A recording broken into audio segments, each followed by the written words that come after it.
Welcome to the pre-order extravaganza for the Blu-ray release of I'm George Lucas, a Connor Ratliff story, now on Blu-ray via our friends at Kino Lorber. Tonight on the show, we're going to be hanging out with friends. We're going to be having a party. We're going to be having a good time. Connor Ratliff and Patrick Hotner are here to guide you through what is surely the most bonus feature-packed Blu-ray release of all time. Suck on that, Lord of the Rings. You can have fun going through confetti or long streamers, whatever that is. You could take pictures of yourself, or even if you want, you could just I don't know, be a kid playing in confetti. That seems fun, doesn't it? I don't know how many kids are watching this stream.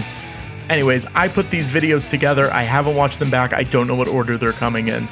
But here tonight, we're here to talk about technology. Specifically, we're talking about Blu-ray technology. This movie is being released for the first time ever on a 2-disc edition, a special edition, if you will, from our friends at Kino Lorber. You will be able to physically take out your Blu-ray player, put it into the Blu-ray player, and watch it at home. This is a first for this movie. Since its release last year, you've only been able to watch it digitally, but now you can watch it physically. I went on Canva, I put this video together, I basically just typed in Blu-ray and saw whatever came up, and I put it in the video. Here's a bunch of very cool Blu-rays. Tonight, we might be joined by some special friends. We might not. We might be doing giveaways, but we're going to ask you to do one thing, and that is pre-order this Blu-ray. There are multiple different places you can pre-order it, but all we really need you to do is take out your phone or your computer and your credit card and pre-order this Blu-ray. You can basically go anywhere. You can go to imgeorgelucas.com and that will have all the links for you. But just look at these people. These are our fans. This is what we think you look like. All hot and cool and sitting at home. Isn't that basically what you are? I typed in online shopping and these are the videos that I got. There were a lot of them and I basically put all of them in. She seems cool. Look at her. She's like, I'm so excited to order I'm George Lucas, a Connor Ratliff story now that it's on Blu-ray from Kino Lorber. Do we think there's anyone else? Look at this guy, an over-the-shoulder shot. These aren't AI generated. They're all stock footage. These people are cool. I assume that at least one family is watching this live stream. That's why this one went in here, because I thought there's probably a family out there. I definitely know there's some single guys watching this live stream, and that's you. Oh, look, it's another single guy. If you are a single man, say in the chat right now, say, I'm a single man. Oh, if you're a single girl at a cafe, you could say, I'm a single girl at a cafe. Just type it in the chat. Maybe we'll put it on screen. I don't know. Is anyone actually monitoring the chat right now? Now, here's the thing. I typed in release party because I wanted to just have fun videos from a party. And the only thing that really came up were parties for, I believe these are called Chinese lanterns. You usually do them at memorials. There are so many videos of Chinese lanterns. I put in as many as I could find. I don't think there are any repeats. I believe they are all individual videos from Chinese lantern release parties. And we're gonna watch them all. I don't know how many there are. I don't even know how much longer is left in this video. But here we go. Look at them. They're letting it go. This is a release party, but this thing that you're also watching, this live stream, it's also a release party for a Blu-ray of I'm George Lucas, a Connor Ratliff story. Aren't you excited to tell your friends that you're here? Tell them that this is going on right now. They can join in, they can watch, they can pre-order, and they may be even able to get some prizes that I will mail to you. Isn't that exciting? If you haven't ordered it yet, tonight's the night, because I'm going to send you some little teeny tiny prizes. But don't worry, if you already have ordered it, you're not missing out on a ton. It's just a cool little thing that I want to send to you, the viewers. We're still going on release parties for these lanterns. They're floating up into the sky. I can't imagine they are good for the environment, right? I have to imagine they're bad. But maybe they just burn up and disintegrate. But even then, it feels like it can't be good. This one looks a little fake, but I assure you it's all in the Canva, what do you call it, stock footage library. This one had some sound on it. I took it off because I didn't want to interrupt me talking. This one also looks CG because I can't imagine they got a camera that high up into the sky and all of those let go perfectly at that time. This one, I think it's real. Are we excited for this? Are we excited to watch this Blu-ray? Because we've all spent a very long time putting these together. I know I have spent at least the last year of my life getting over 100 hours of Blu-ray bonus features put together for you. That's including at least 55 audio commentaries, which is by far the most audio commentaries ever put on a release before. The most I could find was 10 for a movie called Teddy Bomb, and I think that they did 10 because they said no one will ever do more than 10. That's not true, Teddy Bomb. We have 55. 30 of them are on the disc, 25 are digital exclusives because, and I quote, they couldn't put more than 30 on the disc. We're still going on these release party things. This video is so long. This is taking up so much time. We're excited that you're here. Thank you for sticking with us. The show's going to start, I assume, soon. I have to assume. I think this is the last one. Nope, there's another one. And, fireworks with the Blu-ray. You can get it right now at I'mGeorgeLucas.com. Get ready for the show to start in 10, 9, 8, 7, 6, 5, 4, 3, 2, 1. No, there's a lot of footage. I saw most of that. Yeah. I think it was long enough. Yeah, I think so. I think it was a good amount. I think there was a point there where I was looking at the number of people watching and it was locked at 6, and I was like, this is a minute for every person watching. But then it jumped up. Now we're in the triple digits. We're doing great. Now the last time we did a live stream as you and me, it was a while when we were begging. It was a reward for people bailing us out for Edinburgh, right? Was that you and me? I think so. Didn't we do, or did I spray up and do George for those? I think you did George for those. So is this the first time that I've ever guessed? No, we did one. We did one for one of the Kickstarters for this documentary that we're here to talk about today. Gotcha. So that is the other time, because the thing is, like, people often are confused because they'll be like, they don't realize that when I'm in character I commit to the bit, but when I'm out of character I don't commit to the bit. And I'm always in character, right? So right. But you change, although you call me George a lot. When you are Connor in real life, yeah. You'd be like, George, you need to do this, which is a funny nickname to have acquired from you. But it's right now we're in the middle. Well, first of all, let's establish what this is for those of you who didn't understand the 7-minute video. We're here to promote the Kino Lorber Blu-ray edition, which it's funny. I've heard multiple people say, I don't have a Blu-ray player. Yeah. And okay, that's fine. You don't, but it also, there are things you can't enjoy in the streaming world. The documentary can be streamed. There are some bonus extras depending on how you get the video on demand thing. But it does feel like we're both physical. I mean, look at you. Look at the background of you're a physical media guy. Yeah. And it does feel like there's that class action. Connor, I do want to really quickly say there is someone in the chat saying, for real, what is this? Who even are you guys? We should maybe give a little bit of context. What do you mean? Well, I think there is someone who is a Friend Zone fan who is not totally sure what the George Lucas Talk Show right, is. so they don't know what this is. Okay. So let's maybe give a very brief right. context. My name is Connor Ratliff. I do a show called the George Lucas Talk Show where I pretend to be retired filmmaker George Lucas. It started at UCB in New York, the Upright Citizens Brigade Theater. It's a comedy theater in New York City. We did this show. It was a midnight show for a long time. I spray up and pretend to be retired filmmaker George Lucas and do a very normal talk show. There was a documentary made about the George Lucas Talk Show, and that was released. It premiered at Slam Dance. It played the festival circuit in 2024. Yes, that's the right year. 2023. No, I think it was beginning of 2024. You might be right. 2 Januaries ago, right? You might be right. 2 Januaries ago. Yeah, you're right. You're right. Yeah. You're right.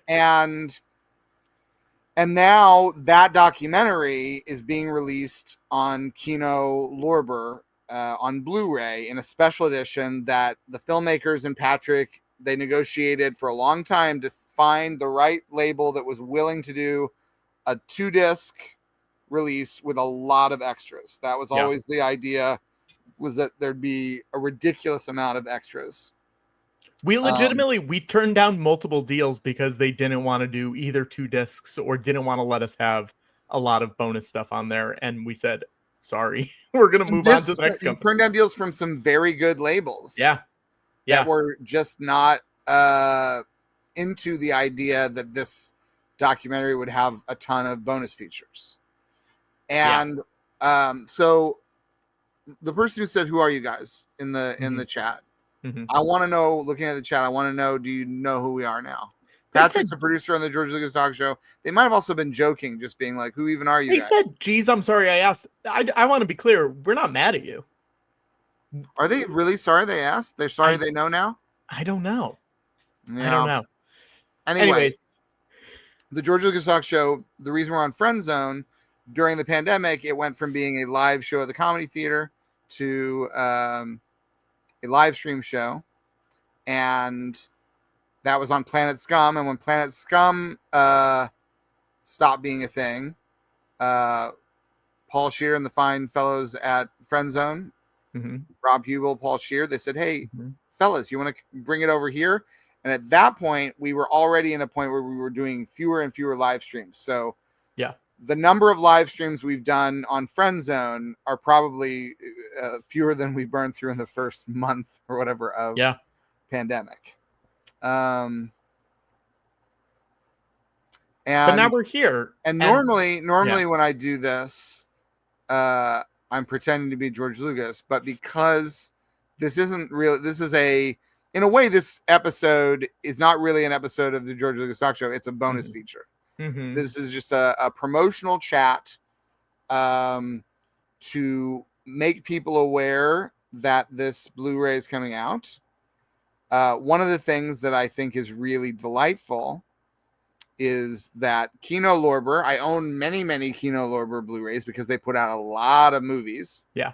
Um, and the and one of the movies that they are putting out, is it this month? No, it's October, is Hmm.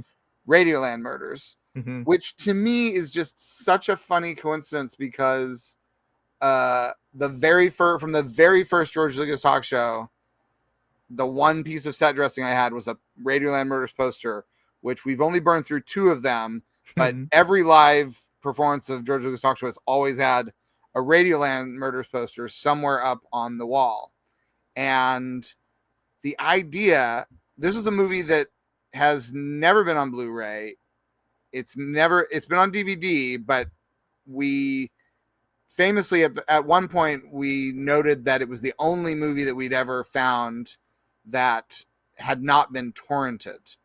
There was no pirated edition of Radioland Murders. So George Lucas managed to create a piracy-proof movie just by the key is to make a movie that people do not wish to steal for free. Um, and and someone's asking, too late to get this live stream added to the Blu-ray as a bonus feature. Not at No. all, because there's so many. It's too late to get it burned onto one of the discs. But for the people who Yeah. buy the disc, you also get a QR code that takes you to a digital wonderland where many additional commentaries and extras live digitally. We should And go through everything. We should go through everything that's on there. okay, now this is a you Because department because this is I a me department. yeah, but So I'll here's the interrogate you as you're yeah. going through this.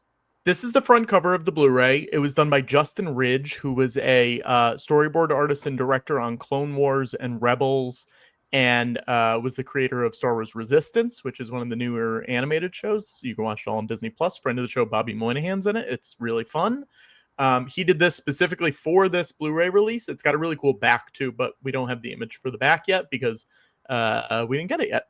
But there are legitimately over 100 hours of bonus features on this. A lot of them are on the 2 discs, but then some of them are on like Connor was saying, a digital playlist that you will get access to if you purchase this Blu-ray.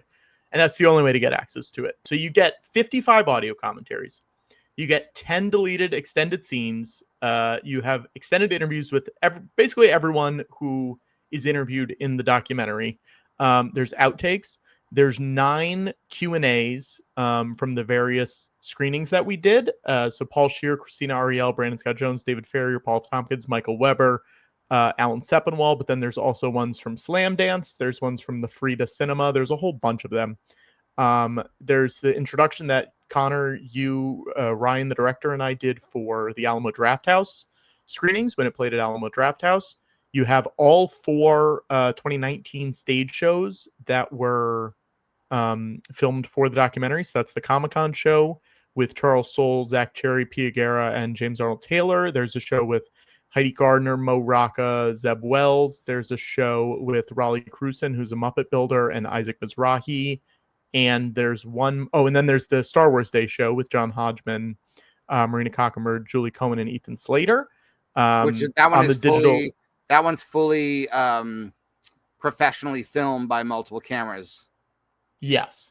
And the rest of them were mostly filmed by the professional cameras for the documentary, and I also intercut it with the iPhone footage that I shot of it. But they're full shows and good audio, good everything. There's also on the digital playlist, you get the first full show from 2014, which is out there, but a lot of people have not seen it. Connor, you, as one of those audio commentaries, you did a commentary as George for Caravan of Courage, the Ewok movie. Yeah.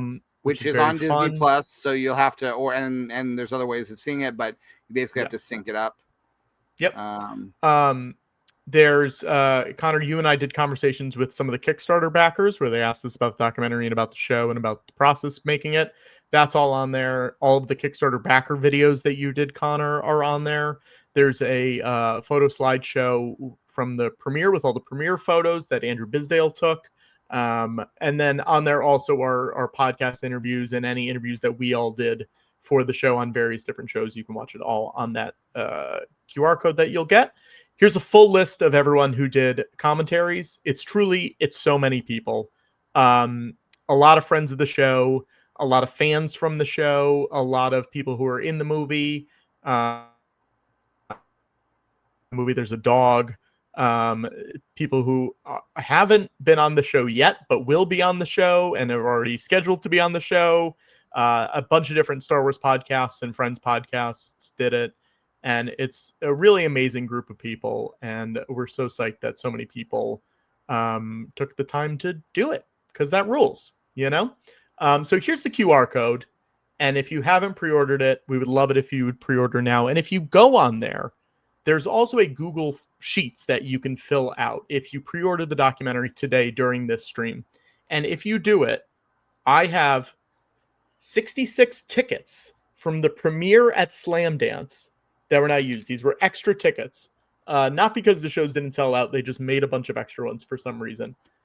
So it's for Slam Dance in Park City. This is from last year. If you pre-order today, fill out that Google Sheet at GeorgeLucasTalkShow.com. Go to GeorgeLucasTalkShow.com and send it in to me. I will mail you one of these tickets this week. They'll probably get mailed out by Monday, if I had to guess on that.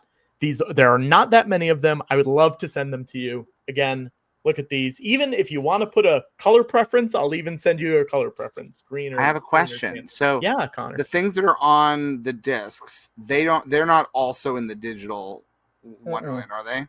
No, they're so the discs, things on the discs are just on the disc. The things in the digital Wonderland, just in the digital Wonderland. Right. So, but if there are people who are like, I don't have a Blu-ray player, but I want to buy it, you will get the digital Wonderland stuff. Yes, you get everything. But also, and Blu-ray players also count as PS3, PS4, PS5, Xbox. There's so many different ways that you can watch Blu-rays. Also, you can buy a Blu-ray player for pretty cheap.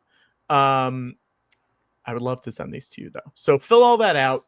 GeorgeLucasTalkShow.com. It's down at the bottom right here. That will send you to a link tree that has all of the links. Also, something, Connor, we should talk about is we have some shows coming up. We have some live shows, and we should plug these now, too. Yes. We have shows in Chicago and New York. Again, if you go to GeorgeLucasTalkShow.com, all the tickets are there, or you can just do this QR code. October 10th, we're at the Bell House in Brooklyn. Mm-hmm. October 11th, we're at New York Comic Con. November 23rd, we're at the Den in Chicago. We've never been to Chicago before. We've never done a Midwest show before. And then December 18th, we have an early and a late holiday special show at UCB in New York. And I don't know, we'd love to see you there, right?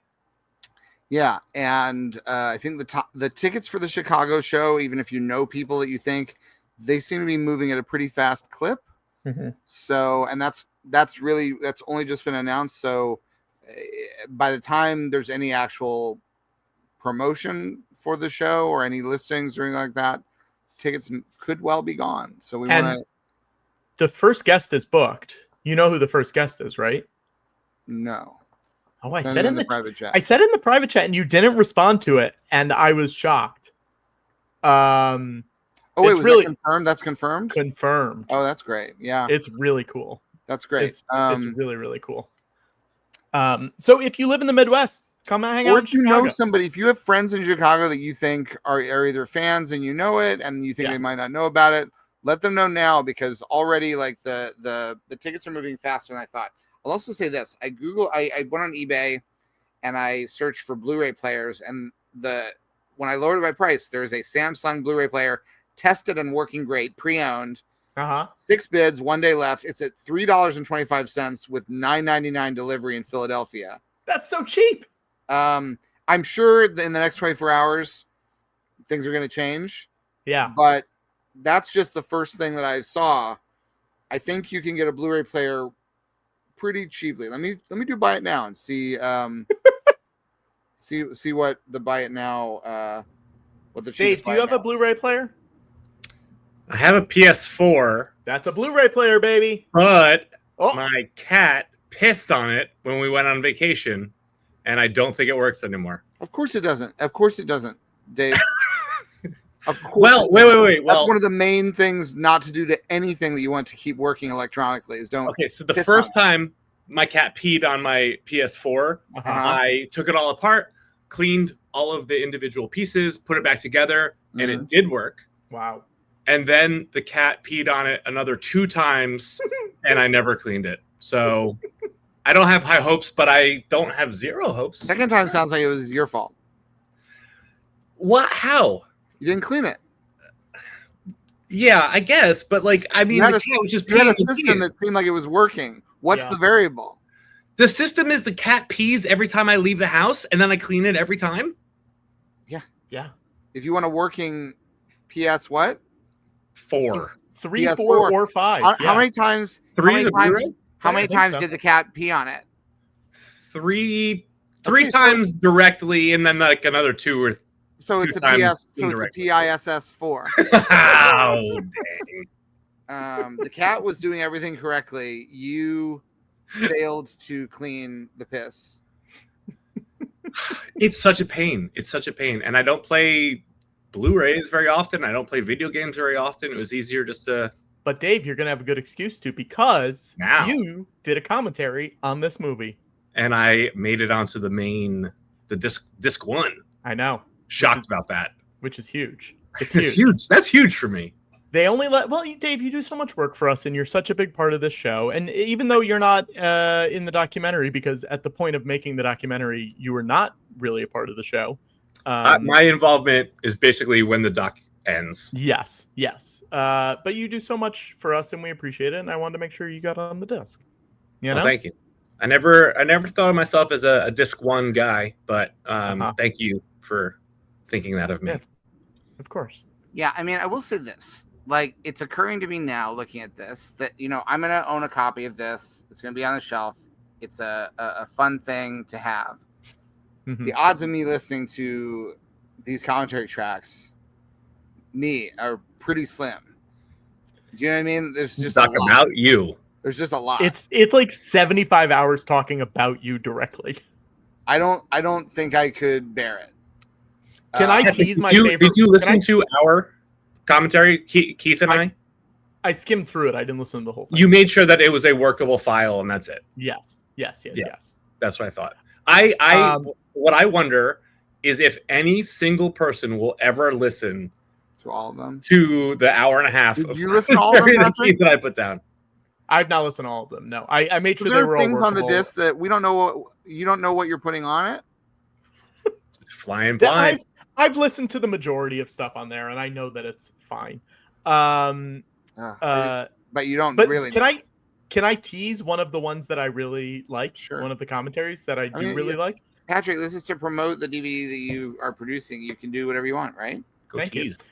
Our friend Brian J. Jones, who wrote George Lucas: A Life, the biography about George Lucas, he did one, and he took a very scholarly approach to it.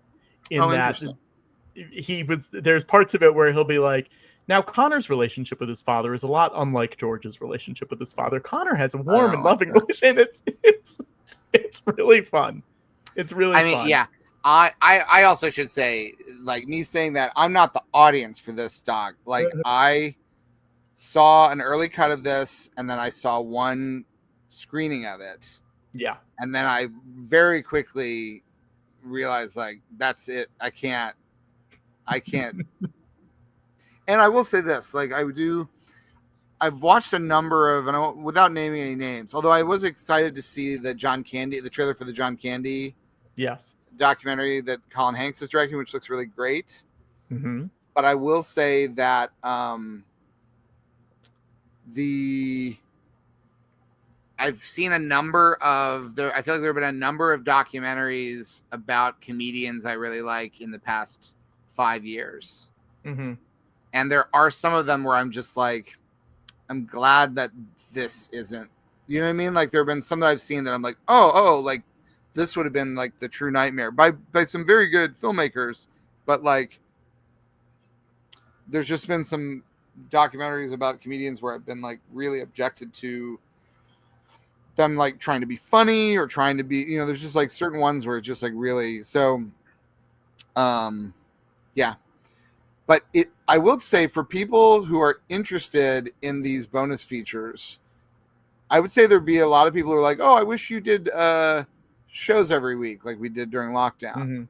Because like right now we're in the middle of the longest hiatus we've had between shows, which is largely my fault, because 2 summers ago when we did Fringe, I think I burned myself out with how many shows we did that year. Just because of Fringe, just because we were doing so much there, that the next year we sort of took the middle off, and it felt like a nice break, that it made the shows at the beginning of the year and the shows at the end of the year feel better. Like, I enjoyed when we did our shows in Texas, in part because we were like getting back into it.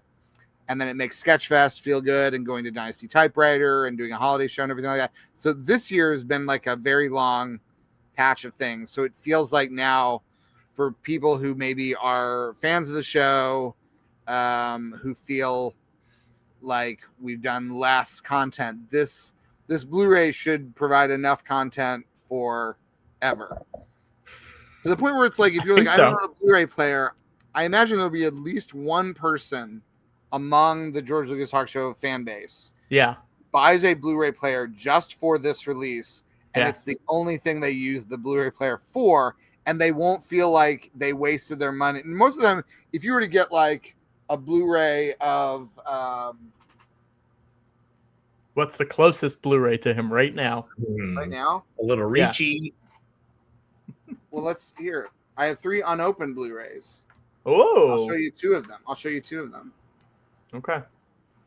One secret? No, just because I have 2 hands. Well, I see. I've never seen a new Leaf. It's great. It's probably maybe my least favorite of the Lane Mays movies, but that's not a flaw, because they're all good. But it's really not. I really like these releases. And then We're No Angels, which I saw once, but I think they do a really good job of putting out some movies that otherwise maybe wouldn't get a deluxe release. And I think that's a fun thing about ours, is that it's not a movie that it's not like the world was demanding a deluxe release, but it was a thing that, Patrick, you were very passionate about, and it's very fun for a show that has always over-delivered compared to the amount of people watching it. Someone on Blue Sky yesterday said that this is the only documentary where you can watch it every week for over a year and get a different experience out of it if you watch a different commentary each week on it, which I think is true. 55, right? 55 of them. Oh, you're right. Every week. Yeah. Yeah. Also, RL Stein 69 saying the Chicago venue isn't letting me buy a single ticket. I don't know why that is. Try to reach out to them and ask. I'm not sure why it's doing that. I apologize. Yeah, I don't know. They have a strict buddy system policy. They don't want lone wolves coming to the show.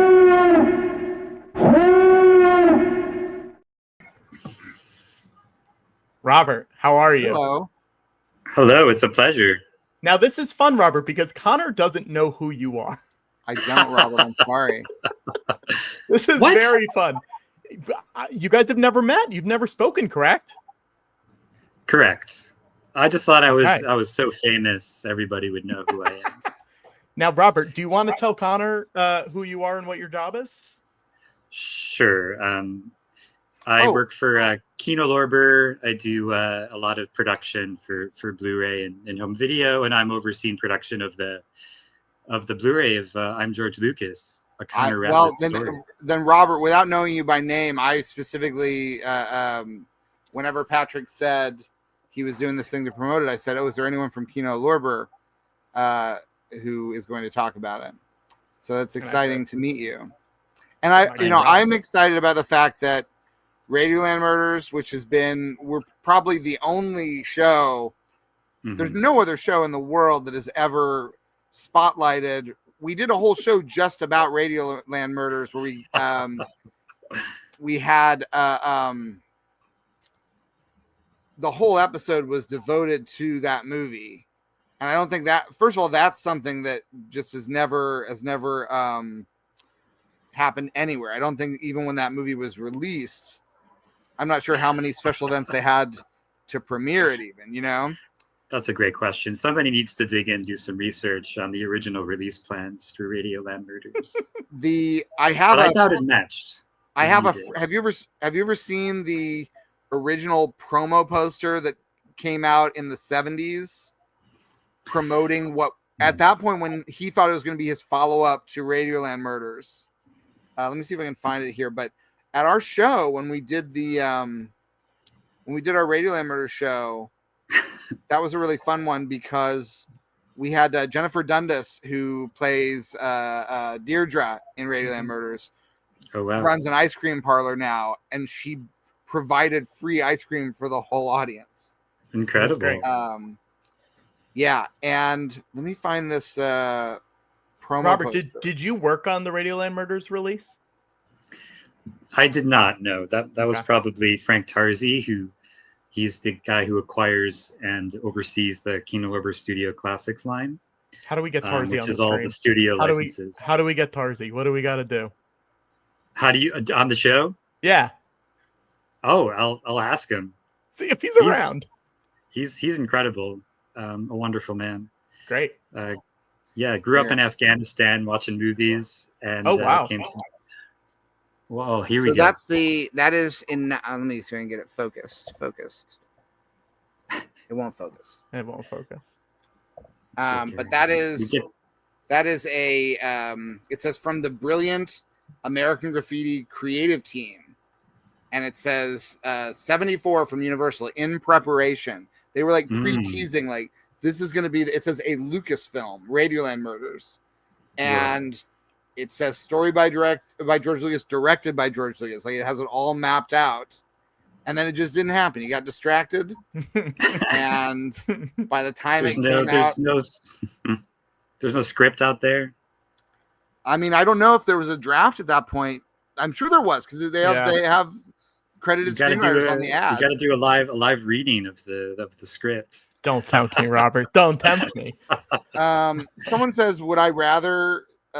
People buy I'm George Lucas or Radioland Murders. Wow. Why choose? What a horrible choice to make yourself. Because also, what else are you going to use your money on? Kino Lorber being the home label of the 4K release of Spaceballs. Yes. To me, that really creates, because we love when things form a trilogy. It really puts Kino Lorber in the space of being like the destination label for George Lucas adjacent comedy. Very true.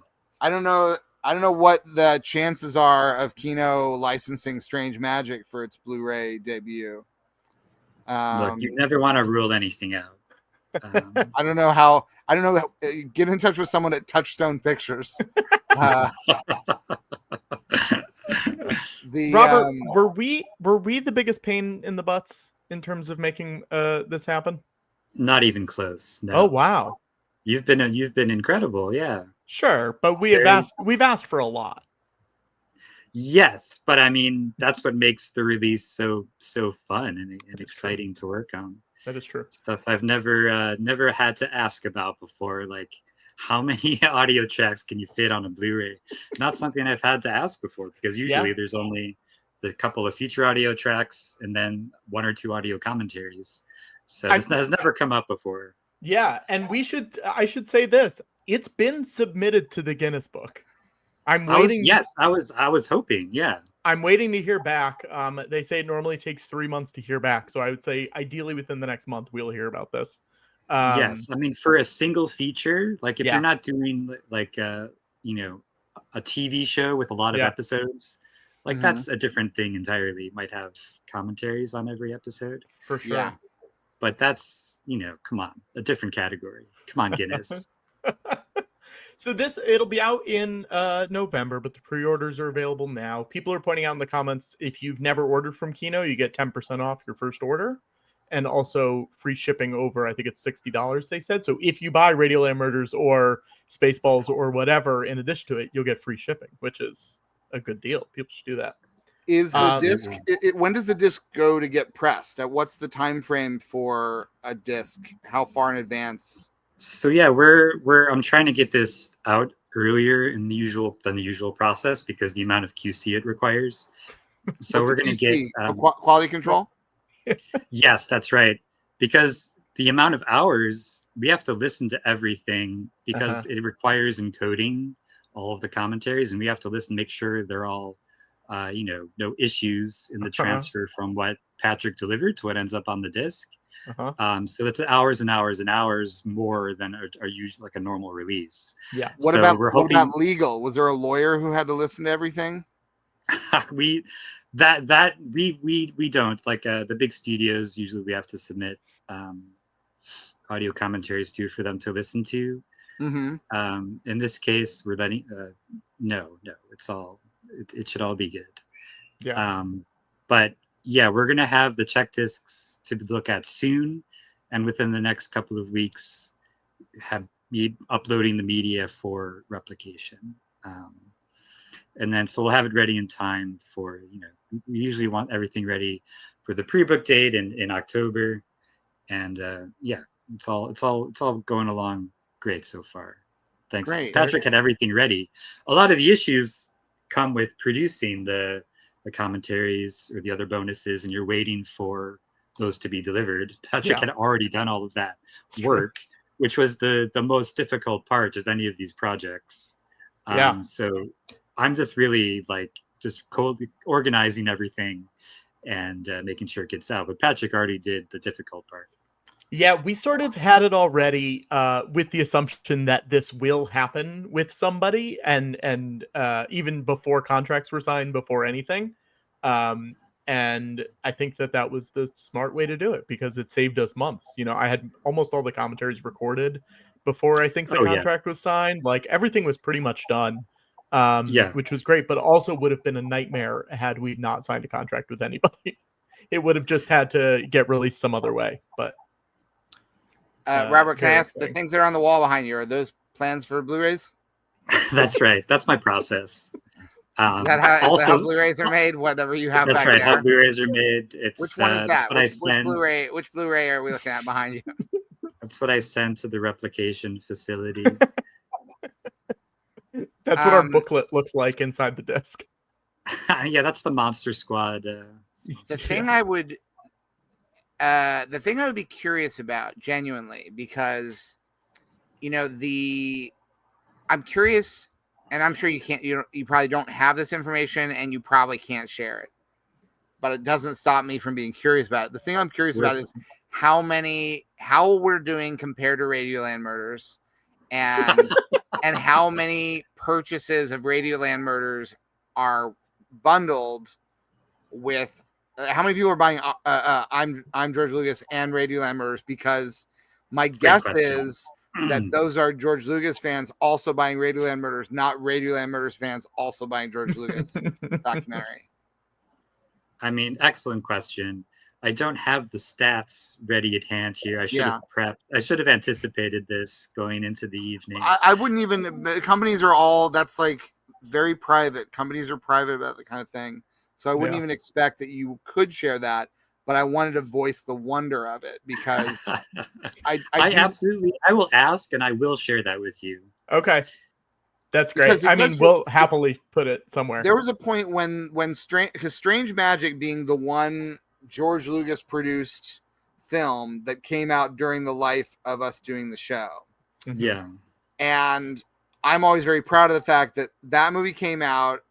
It was the lowest grossing animated film to ever be released on 3,000 screens. Mm-hmm. And when the first week it came out, it was a 0 on Rotten Tomatoes because it got only bad reviews. And a lot of those bad reviews were people who were just clearly mad at George Lucas in a way that they were sort of punishing a very watchable children's film. It was a lot of adults, a lot of men writing about it, being like, I'm still mad about Star Wars for whatever reason. And they were kind of taking it out on it. And we had guest Alan Schurstel, who I assume is he's in the doc, so I assume he's in the doc. Right. Is he on the Blu-ray in any bonus feature or no? There's extended interviews with him, yeah. Okay. We booked him on the show because he was the Village Voice film critic. Right. And I sent emails to every New York movie critic, and he was the one who got back to us and said, would you come on the show about Strange Magic? And so it wasn't screened for critics, which is another reason they were all, whenever you don't screen a movie for critics, they get mad, and you have to be really good to overcome how mad they are. So mad, yeah. And they have to go to a movie theater with the plebes, with the proletarians. How dare you? They don't like it. They feel disrespected. They feel like, okay. They have to pay in advance and then get reimbursed. They have to like put in an invoice with their publisher. And so he went and saw it on his own just to prepare for our show. Village Voice was not going to review it were it not for him being on our show. And then his review came after he'd seen all the other reviews, and he sort of tempered things. He was like, okay, calm down, everybody. Like, this is not a great film. But he did say, this is probably the most enjoyable Lucasfilm production that I've seen in the past like 20 years or whatever. And that was really just saying that he didn't really like Red Tails or the prequels, or, they were just like, he didn't like any of the other stuff. And he was like, kind of gave it some faint praise, but it bumped the Rotten Tomatoes score up to 33%. Huge. Hey, there's that thumbs up. And I always felt like that was like 2 years into doing the show as a midnight show at UCB. And I was like, to me, that felt like a real achievement that we had. Yeah, that's changing history. George Lucas's last theatrical film that he produced, and we had bumped it up from 0% on Rotten Tomatoes to 33%. Like, he didn't even do that. Like, George didn't even do that. For all of his influence, for all of his, like, I mean, he didn't try, but like for us, the little show that could, we really, and so now being on the label with Radioland Murders and Spaceballs and driving some Radioland Murder sales, which I'm sure we have. Yeah, no doubt. He's not gonna go out and promote this Blu-ray. I'm confident. Unlikely. You're not going to get George doing one interview or appearance on a podcast, or he's doing zero to promote. We'd love to like get him on The View to talk about Blu-rays. Sure. Yeah. He has a weird, like, I think he has a pride about Howard the Duck. But I think there are other like flops of his that I think seem to embarrass him a little, or he just like doesn't like, he thinks More American Graffiti is like, it didn't make any money. And I think Radioland Murders, he feels similarly like, yeah, it didn't, people didn't react well to it. and you rarely hear him like talk about those, because also people don't bring them up. But I do feel like very good about the fact that our show is driving some percentage of the Radioland Murders physical media Kino Lorber sales. Absolutely. Yeah, we're the street undoubtedly. team. We're the street team for Radioland Murders. This is your destiny. This is your whole life has been building up to boosting the sales of Radioland Murders. Robert, there is a question in the chat, and I do want you to answer it. Is the Blu-ray region free for all galaxies? Yes, absolutely. But it is region free, right? The disc is region free. Region free. That's right. Anywhere in the world you can watch this. Any region. Yeah. I mean, at the moment there's a tariff situation that it cuts against that slightly. I've heard about this, but it still works. It works. It still works. Yeah. It'll totally I bet because of the tariffs, a lot of people are going to get their friends to smuggle them to other parts of the world. I think so. They'll buy them here and smuggle them out of the country. Yeah. We don't condone that. I'm just going to say that right now. Yeah. Smugglers run. Robert, what's your favorite release that you have worked on? And don't obviously say this. It hasn't come out yet, so I can't say it. Okay. Yeah. Once it comes out, sure, number one with a bullet. If I had worked on Radioland Murders, obviously I didn't have that pleasure. But my favorite one is probably the Ken Jacobs collection, because he is an experimental filmmaker from New York City, been working for decades, in different kind of styles. He did structural film. He's worked in like 3D, found footage. And it isn't really that widely known outside of the experimental film community. And I was able to get that through from negotiating the contract with him to getting it on disc. It was definitely a passion project, not something that is going to drive sales, but did better than expected. And I was really proud of that release for that reason. That rules. And he's still alive. He's in his 90s now. I was looking at his Wikipedia page. It says he is 92 years old. Yep. Born in 1933. That's wild. That's cool. I mean, that's what I like about Kino, is there's a lot of cool stuff that either you wouldn't have known about or was hard to find. I just got Kolchak the Night Stalker. I just bought the collection for that, and I watched it all, and it rules. And it was so nice to have a version of it that looks really good. So absolutely, one of the ones that I worked on that people might have actually heard of is the Columbo Blu-ray. I got it back there. I got it back there, baby. It's great.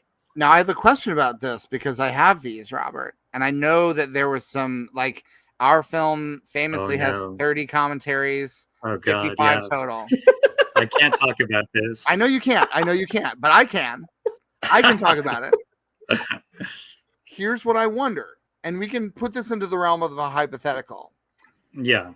All these commentaries were recorded for the Columbo box set, and then at the last minute there was legal reasons why the studio that owns the rights, just things I don't understand about why these commentaries couldn't be released. Yes? Have I said anything wrong? No. I'm not gonna get you in trouble. All right. Okay. I'm not being a rascal here. I really. But my question that I wonder the time is, and it might be one of those things where it's when you're working on something, and the rights holders know you're working on it, it means you can't transform something because they'll know these were meant to be commentaries and you can't do those. But I wondered, would there be anything stopping Kino Lorber from releasing a podcast that is those commentaries? That's just here's a Columbo podcast that you could then say hey, for the people who have ordered or will order these, this is a great podcast to listen to. Great idea. And I know you can't say anything, and I'm sorry if I put you in a tender place just there. But it did make me wonder that. And in the hypothetical, let's put Columbo We're not even talking about Columbo. Just one more thing about something else. A great podcast title, though. Let's say, because I do have a pitch for a Kino Lorber release, which is Maniac Mansion. Not familiar. It's a TV series starring Joe Flaherty, the late great Joe Flaherty from SCTV, based on the LucasArts video game. There is at least one issue of like Star Wars Insider magazine where the cover is Joe Flaherty because it was produced by Eugene Levy. I think Eugene Levy was either a head executive producer or showrunner or something, but it's a sitcom from the 90s that Lucasfilm produced. It's never been released. You can find some on YouTube, I think. So it's not even streaming in any way. I don't think so. But it feels like now that Kino Lorber is becoming the Lucas comedy hub. Clearly. You know. And I bet if you recorded a bunch, but let's say you recorded a bunch of let's say Kino Lorber hypothetically got Maniac Mansion and then you recorded a bunch of commentary tracks. Would there be legal hurdles to releasing the Maniac Mansion commentaries? They're hypothetical, they don't exist as a podcast, or is that something that like, are there things I'm unaware of in the world of rights and laws? That's entirely each is a case by case basis on what your contract is with the licensor. It's different for every. And I would imagine in some circumstances there are people who are litigious where you're like, even if you're in the right, you don't want to risk it for the sake of some freebie bonus extra thing that you don't want to risk getting in trouble if there's no point. Right. I understand. Do you think there's going to be a Lucas comedy wing at the Museum of Narrative Art? Is that great question? I mean, there's definitely going to be some funny stuff there because there's going to be a lot of comic art. There's going to be a lot of comic art there, but I don't know if funny stories specifically, like in an ideal world, there's an unreleased George. Are you aware of Star Wars Detours? No. Oh, Rob. Here we go. It's the one of the last things George Lucas did, and they basically completed. George Lucas self-funded an animated Star Wars show that was with some of the. Basically, he loved the Robot Chicken people, and he told them, "Hey, why don't you come over and we'll make an official Star Wars comedy show?" And so they made this animated show that had like original voices from a lot of, you had Billy D. Williams and Ahmed Best. You had people doing the voices of their characters. You also had like Weird Al wrote at least one like song for it. Like, all these episodes, they completed them. And then they sold Lucasfilm to Disney before, like they had played like a promo at Comic-Con, like it's coming soon. And then when Disney got it, they were like, this can't be how we launch the new era of Star Wars. It was too sort of like it would have been like the Mad Magazine version coming out before they've even established like Star Wars is back. But you can hold it until later, so they just never released it. The problem with it is it's very of its moment, both in terms of the animation style. It's all like computer animation that already feels very dated.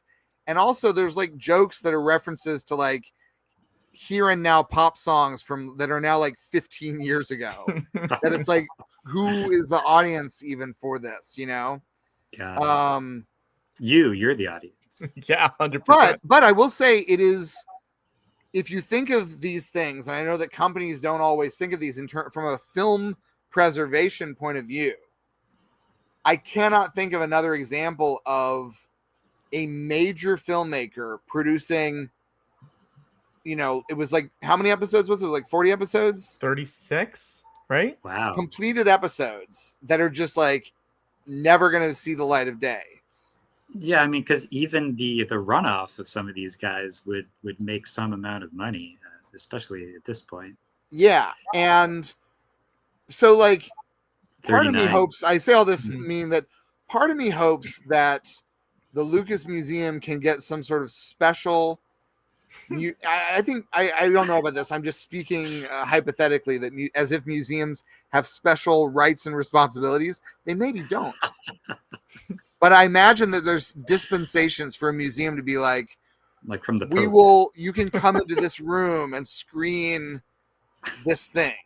Right, just only in this space. But you have to, kind of like the way that the Paley Museum has things that like no one's getting royalties off of someone going into a room in the Paley Museum to watch a TV show. And people are like, yeah, it's a museum. There's 2 of them. It's fine. You should have one dedicated theater that's only showing it like 24 There should be hours. a theater. It should have 5 seats in it max. Yeah. You know what I mean? It should feel like a really intimate thing.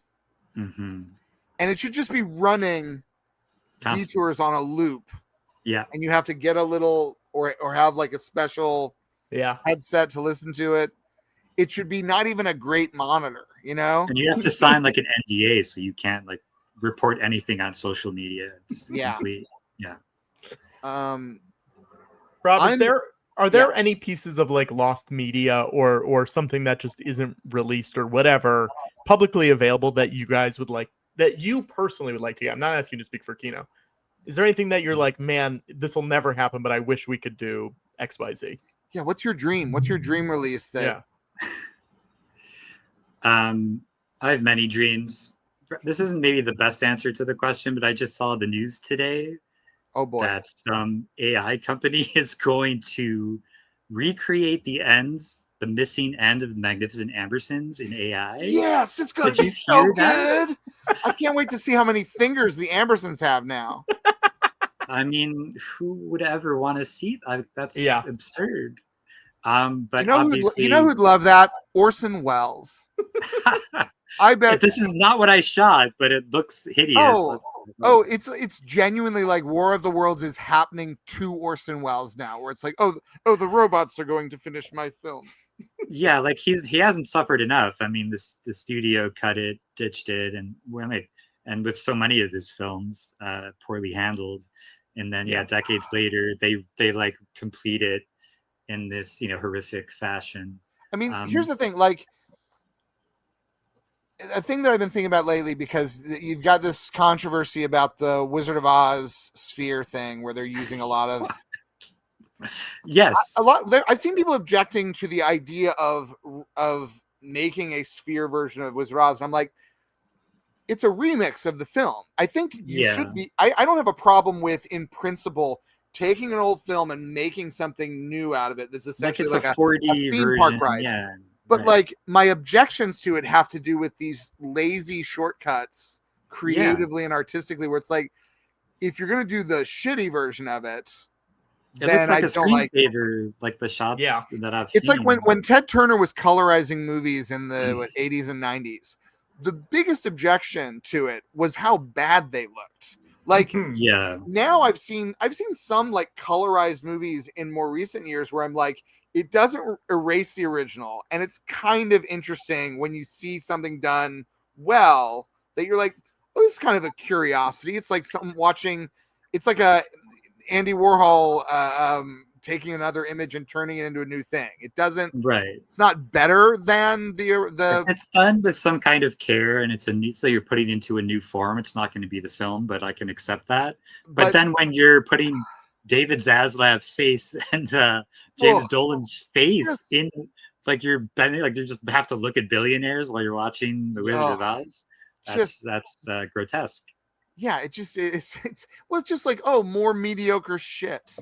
Like, I'm doing this thing at the moment. I don't know, who knows if I'll have the energy to continue doing it. But a few years back, I used to do these long Twitter mega threads. I did one when like the Porky Pig 101 DVD came out. That was the first 101 Porky Pig cartoons. Oh, wow. Yeah. And I was like, the only way I'm going to watch all of these is if I make a project out of it. So I would sort of live tweet each cartoon and go through them. And I started enjoying that process because like you make it a little bit homeworky, and then you try to be creative in the way that you comment on them. And it makes it, you get through all the films. So then Mickey Mouse turned 90. I thought, I'll watch all the Mickey Mouse cartoons and do like a mega thread about it. So I was doing this for a while, and I started doing it on Blue Sky because it was Pluto's 95th birthday today. And I thought, wow. oh, maybe I'll watch all the. Connor, Happy how did birthday, it take Pluto. you an hour and a minute to talk about this? Happy birthday, Pluto. I should have waited until 95 minutes in, and that would have been when I announced it. You blew it. But I started, I did the first Pluto cartoon today, and it was fun. And then I Googled, and I forgot to type -AI when I Googled it, which I've been trying to get in the habit of doing that. I might switch over to DuckDuckGo because somebody told me that's a way of avoiding the AI being your first thing that you get when you do a search. Yeah. And I asked AI, I was just looking to see, like, what's the second Pluto cartoon that I could do for tomorrow or the next day or whatever. And the AI answer from Google said that I Googled Pluto's second appearance. Oh, God. Yeah. And they said Pluto's second appearance is not a specific astrological or astronomical event, but likely refers to Pluto the Disney dog's second appearance in a Mickey Mouse short, which was in The Prince and the Pauper 1990, after his initial debut and absence from Mickey's Christmas Carol 1983. Now, first of all, I could be wrong about this. I'm pretty sure Pluto has a cameo in Mickey's Christmas Carol. Yeah. I think he's like Donald's fucking idiot. in it, right? It's AI bullshit. Yeah. But it's like their take is that Pluto was in the Chain Gang in 1930. And then the next time we see 60 Pluto years is in 1990.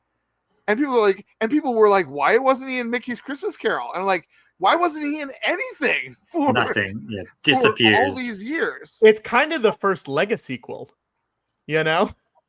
He went away for 60 years and then they brought back that character again. That's huge. It Huge is story. so crazy that that was their that was their answer. It's just like, what a waste of a swimming pool's worth of water. Yeah. Yeah. Anyway. Rob, I want you guys to look into getting the Heartbreak Kid, and that's what I would like from you. I know that it's hard, and I know that it's a pain, but here's what happened. I found a Blu-ray for the Heartbreak Kid in Brazil, and I said, oh wow, I didn't know they released it internationally. I'm gonna buy that. And I bought it, and it showed up, and the guy had just ripped the video of it that's on YouTube and put it on a Blu-ray, and that's what I got, which is fine. I confess, I bought a very nice copy from some pirates. I'll be honest, but here's what I think you need to do: Kino Lorber, get the gang together. Yeah. Pose as like shampoo or what does the company sell? I think it's like toothpaste or something. Yeah, pose as like shampoo magnates or something. Right. Get an appointment. What's the company? I'm looking it up right now. Hang on. I need some training. I need some acting training. You're not gonna get there by saying, "Hey, we're a major player in the physical media business. We want to do the Blu-ray." You won't even get a meeting with these guys. Yeah. These are pharmaceutical guys. It's the global biopharmaceutical company Bristol Myers Squibb. Bristol Myers Squibb. That's so you gotta say you got a new kind of shampoo. You got a miracle drug. Yeah. You got a new. How about this? You say I'm related to June Squibb somehow. We got a new. Not at all. We gotta get. Bring June with you. Bring June. Yeah. Just say we're AI guys. We've developed a miracle drug, and we'd love an appointment. And they'd be like, Bristol Myers Squibb would be like, get these AI fellas in here with their new miracle drug. And once you're in the boardroom, then you drop and you say, give us the Heartbreak Kid and give us the Stepford Wives. And is there anything else? Those are the two that I know. Yeah. We're at the point where do they have the negative or they just have they the might right? not even know where it is. I bet they have no idea where any of that stuff is. No, they're not. They don't care. Yeah. Yeah. Have you ever tried? Have you ever tried dealing with them? Not me personally. Frank might have. I'll have to ask him if he's ever what the deal is there. I mean, I know Vinegar Syndrome did a good release of A New Leaf, another great Elaine May film. Pull it up, Connor. Look at that. Wow, ready at hand. We talked about it like 10 minutes before you got on. I see. Yeah, that's a great one. Some great math out in that one. Mm-hmm. Well, now Now I have a. Now, who did the previous Radioland Murders Blu-ray? Somebody had one. Oh, good question. Right? I don't know that.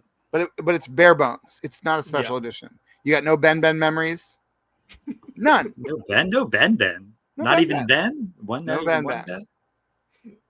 Not even a single Ben. You guys, you went all out on the Bens. You got so many Bens in yours. I wonder, Robert, if you can guess. Oh God. Any of the Kino Lorbers that I own. Oh. Wow. Did you get Billy Madison? No. No. Robert, can I tell you something? I've never Yeah. seen Billy Madison. Shocking. Wow. Yeah, I need to dig deeper, obviously. Night of the Hunter. No. Great movie. I would love to order it, but it didn't make my shopping list yet. Okay. Like Touch of Evil, we released that at one point. Oh, I may have because I know I did order. Well, now this will take it off the guessing platter, but I know I ordered The Lady from Shanghai. Okay. I got a bunch of different orders here.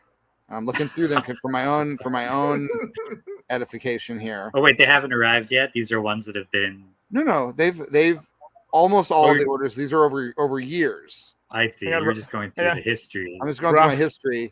I do want to point out something that happened in the chat. Someone did point out, and I did just double confirm it.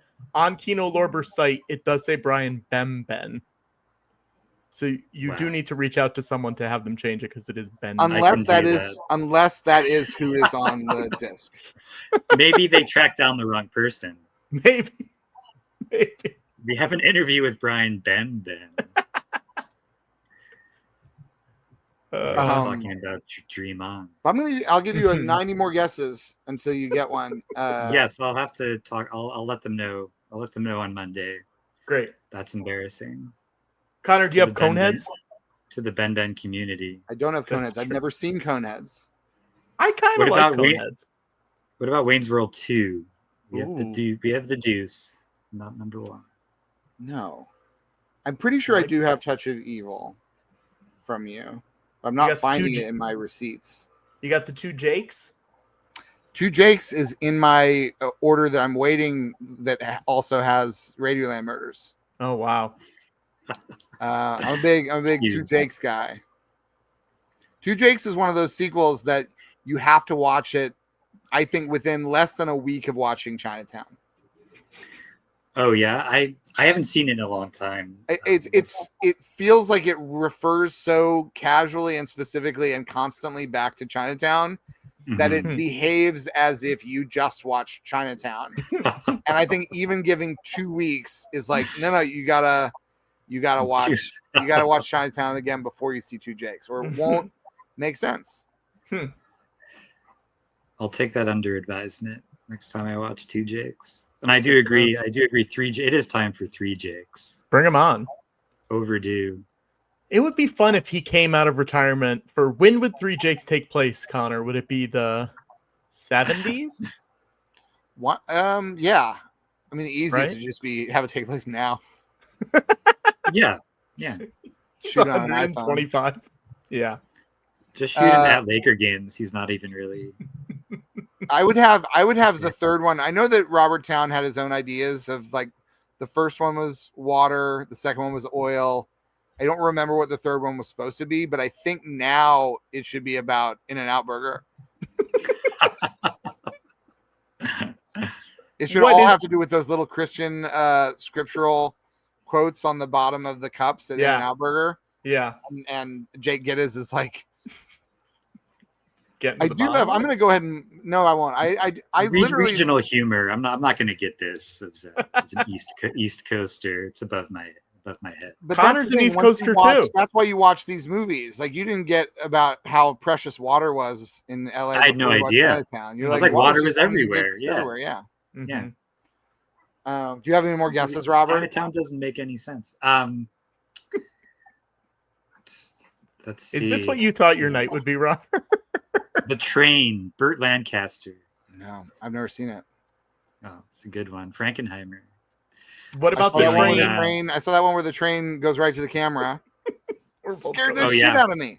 We're both You seeing get who can get there scared. first. You got to read the. You got to read some Tom Gunning. He did a lot of research that they weren't actually afraid. Is that They true? They were just playing along, goofing. Yeah, he was reading a lot of like contemporaneous accounts. He's a scholar of early cinema, and basically like they were just like it's like they were being thrilled by a new technology. They were like didn't really think it was a train coming at them, but were like thrilled by They were the excited. novelty. Yeah, yeah. Hmm. So he was saying that that's kind of overblown, that narrative. I do wonder if there's anybody who attended that screening who lived long enough to go to Mickey and Minnie's Runaway Train at the Disney theme parks and was equally terrified when that seemed to go out of control. They just had a heart attack and died finally. Mhm. Yeah, they're just like, not again. It's come for me. They John Throughout their heard it in life, they can't Spaceballs. get away. Yeah. I'll tell you the DVD that I ordered from Kino Lorber. Oh hell yeah!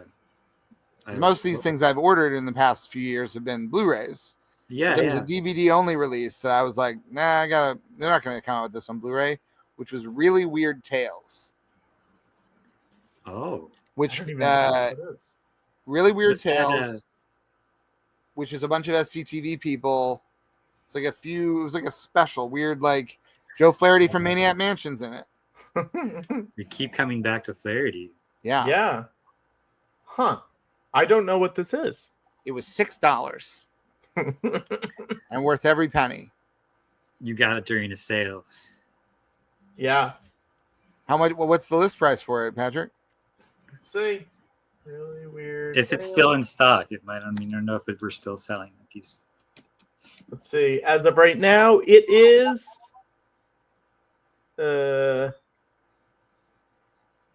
I don't even know if I can find it. Yeah, no, I don't think it's available anymore. Oh Yeah. boy. Oh, sorry to tease people like that. You can buy it used on Amazon for $49. But really, would you want to? $49? Yeah. No. You miss everybody. Yeah, I think it's probably free on YouTube. I think that's where it went to after that. How many releases now are DVD only? Like, is that common or is that? We do not that something occasionally. I work with a distributor called Greenwich Entertainment, and their releases are a lot of them are DVD only. But most of the titles I work on are DVD and Blu-ray at minimum. Yeah. But we still sell a lot. Mm-hmm.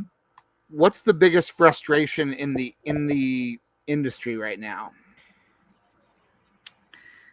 I mean, there's many. Like, obviously, I think the major trend has been, sales decline, but like the standards everybody wants are rising. So it's like everybody wants, premium packaging and loaded extras as those sales cost continue. money. Yes. And, as the business continues to decline, I mean, Kino Lorber's, doing pretty well compared, for the studios, the money we make is small, but it's great for us. It's that kind of thing. But yeah, as the customers, I think have become more demanding during a time when the sales have been down. And so we're trying to balance that. It's hard to hit that balance sometimes. We want to release the best product we can while still being able to stay in business. And it's, that can be difficult sometimes. It does seem to me interesting the way the different.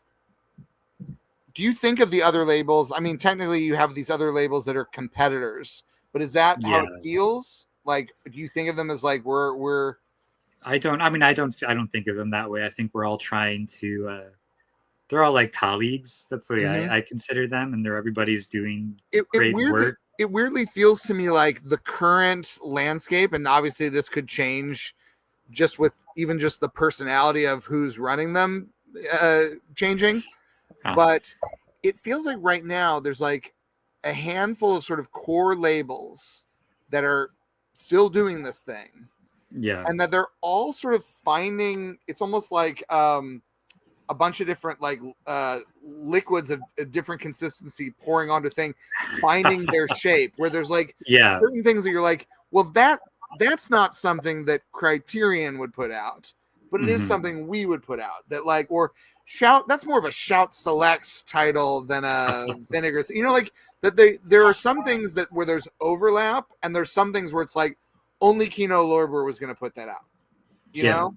I think that's the best. I think what Kino does is we're more wide ranging. We'll release kind of more random stuff that you might not expect, that might not come out otherwise, because we release a larger quantity. We're doing like 30 titles a month. I'm doing like 10 to 15. Frank is doing like 10 to 15. Wow. And also Brett Wood, who does our Kino Classics, some archival stuff in the Kino Cult line that he works on. He's doing like 2 to 3 a month. And it also feels like when I will usually go to Kino Lorber every, I don't know what the time frame is, but every now and then I'll go back specifically just to see what's new. And there's always something that I want that is a surprise. That like, there's always something like the Two Jakes where I'm like, I could imagine another label putting that out, but they didn't. You know what I mean? That, like, it's sort of like, I'm so glad that this is getting a good release. I don't even remember if there's extras on the Two Jakes, that like, because sometimes it's just like the existence of it in the format, Yes. Oh, it says Brian Benben's Memories of the Two Jakes. All right, well, that's good. I mean, you guys just clearly got him for the day, right? And just started going like, Brian, do you remember going to see Two Jakes? And he's like, yeah, I remember.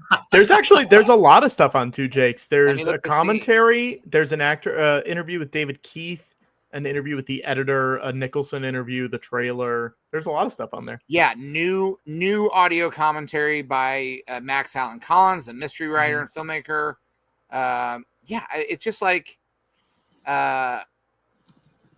good old stuff that's ported over, and like the new commentary alone would be like a reason to get what is like, especially if you're getting it on now while it's like marked down, it's like a reasonably priced 4K. Yeah. We have regular sales. Yeah, I mean, I'm always happy when we're releasing older films. We also do like a lot of like 30s comedies, like and I hope we do more silence, though those have been not doing as well recently. But just throughout the range of film history, I think things kind of get left behind with each succeeding generation of format.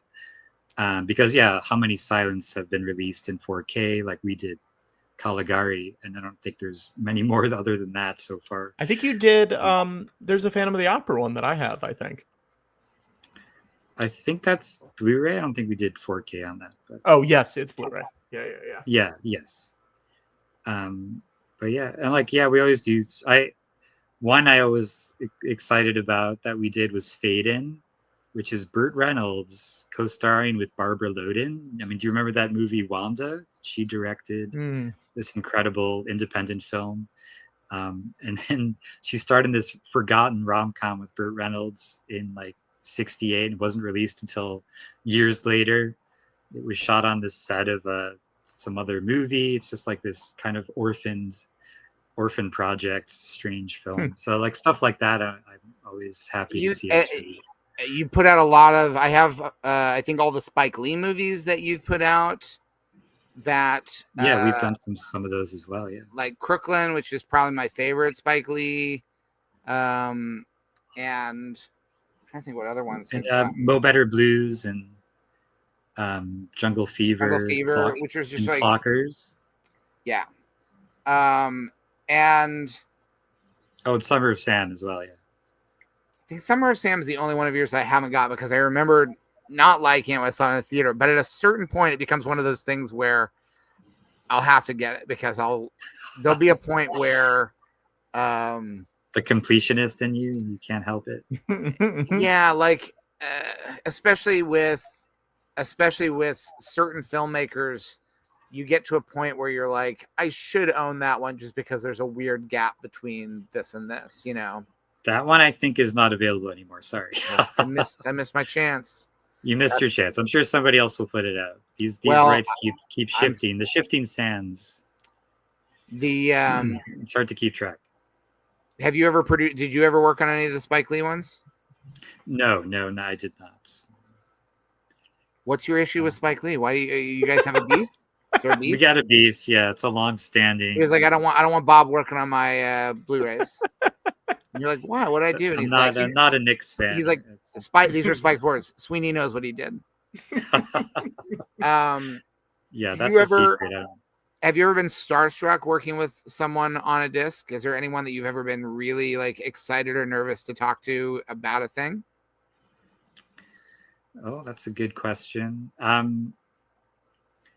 like, well, I'm always like surprised to be exchanging emails with people. Like I was a big fan of Patrick's doing something distracting. I'm saying say me, Robert. I'm saying say me. Oh yeah. I am a fan of. Oh, did I not say this? I was. No, you haven't. Before working on this project, I'm a fan of the show. Yeah. Absolutely hilarious, of course. Thank you. But I was I don't know if you know the French director Bertrand Tavernier. I got to exchange some emails with him and organize an interview that Walter Hill did with him, because Walter Hill was a big fan of Bertrand Tavernier's work, and so I was really excited to like get them both together, and they hadn't spoken together for a long time. Mm-hmm. And they did an interview for a disc. I think it was The Clockmaker. So that was really exciting. And when we were releasing a lot of the Godard movies, I didn't get to meet Godard, but I got to meet Fabrice Aragno, who was his assistant and essentially helped him make a lot of his later films. And so that was very exciting to me as well. Mm-hmm. But yeah, so a lot of like unexpected things, but I haven't met like Clint Eastwood or anything like that. Yet. There's always time. Or George Lucas. Well, George, I mean, you gotta. Well, there is, there is a thing called Manifest Destiny, which was a documentary series that was one of the last. I thought you were talking about like the Frederick Jackson Turner essay. No, it's a documentary series that Lucasfilm produced in like at the very tail end of Lucas's tenure as the head of Lucasfilm. Oh, sorry, I was thinking about The Frontier. Apologies. Continue. Well, it's basically like a 3-part documentary about American foreign policy, and it's very it's very like it's like it looks like a Ken Burns kind of thing, like it's just a talking head. Yeah. And the only thing that is like George's name is discreetly in the end credits, and at the end the Lucasfilm logo comes up. But you would never guess watching it like, oh, this is clearly the work of Lucasfilm. It's a very like modestly budgeted thing. I mean, I do have to say that a lot of the things that I'm working on, Milestone Films releases a lot of new restorations of stuff that the restorations are funded by the Hobson Lucas Foundation. Like they do like a legitimately a lot of great work on like Forgotten Indies, on so many things that they're like that is not talked about. Like he does fund a lot of amazing work. No, a lot of like when the Nightmare what's the Night of the Living Dead? Yeah. The entire restoration of that was just he was like, oh, this needs to be restored. Yeah. He's a lot of it. I think he doesn't get a lot of credit for it. He doesn't like trumpet it. He absolutely doesn't get enough credit for that, especially because they're very Scorsese. I think Scorsese does get credit because he's kind of publicly the face of the Film Foundation. But Lucas, I think, takes a more background role for what Hobson Lucas stuff is funding in terms of those kinds of restorations. Yeah. I mean, he is using that money, some of it anyway, for like good purposes. So that I wanted to know. So are you getting a sneak preview at the Narrative Museum? Like when are you getting in there? I mean, all the work you put in promoting the place. It's too soon to tell because we don't even have an opening date announced. Okay. I wonder how much lead up time there's going to be in terms of when they say this is the date certain that we're opening. Will it be a month? Will it be 6 months? Will it be a year? You know, like they're saying 2026. Yeah. But they've been saying some version of next year or 2 years from now for many years now. Oh, okay. This one seems like more like legitimate. It does seem like it's happening. Yeah. From what I have heard, this feels the most real. But I don't know if like, is there a world in which it opens in February, or is it more likely to be December 31st, 2026? Is he going to be like greeting people coming into the museum? I don't know. You know, one of the things that I'm really excited about, and what actually here, you know what? I'm gonna go get it because I haven't even really looked at it. Let me see if I can. I don't know what this is. What? Wow. I said I don't know what this is. It's you do know what it is. Hold on. Robert, I don't know what he's talking about. I'm getting mixed messages here. I wish I knew what he was talking about. For like the last 10 minutes, I've just been going through the site, adding things to my cart, and this was dangerous. This was a bad idea to have you on, Rob. This is not good. No, I had nothing to do with this. No, I know. It's not good. We're just putting out great product, Patrick. I know. Robert, I don't know if you know this. I bought the original Drew Struzan Radioland Murders artwork. Oh, wow. Yeah. I was trying to take it off my wall, but it's too attached to my wall. And I don't. Why are we trying to take it down? Well, because I was going to show you guys. I was going to bring it over. I can't. And I don't own it. And I was like, all right, I guess today's the day when I buy it. Absolutely. We also released a Drew Struzan documentary way back when. Oh, I like that documentary. Yeah. My friend Jeff Yorks edited it. If people haven't seen it, it's really good. It's my favorite thing in that is he meets Harrison for the first time because he had never met him before, even though he painted like all of these paintings that that's right, that he was in, and they like facilitate the meeting in the documentary, and it's very, very cool.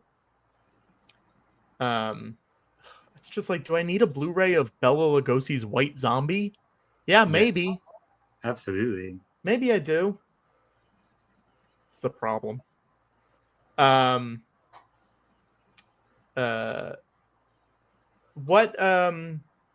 long have you been there? Oh man, a long time. So yeah. I basically got started working here soon after I finished graduate school. So I mean, I've actually been working at Kino since 2006, which seems insane to me. Yeah, I started just doing QC. Kino started as Kino International in like 1979. Oh wow!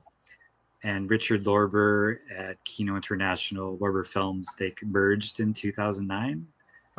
Became Kino Lorber.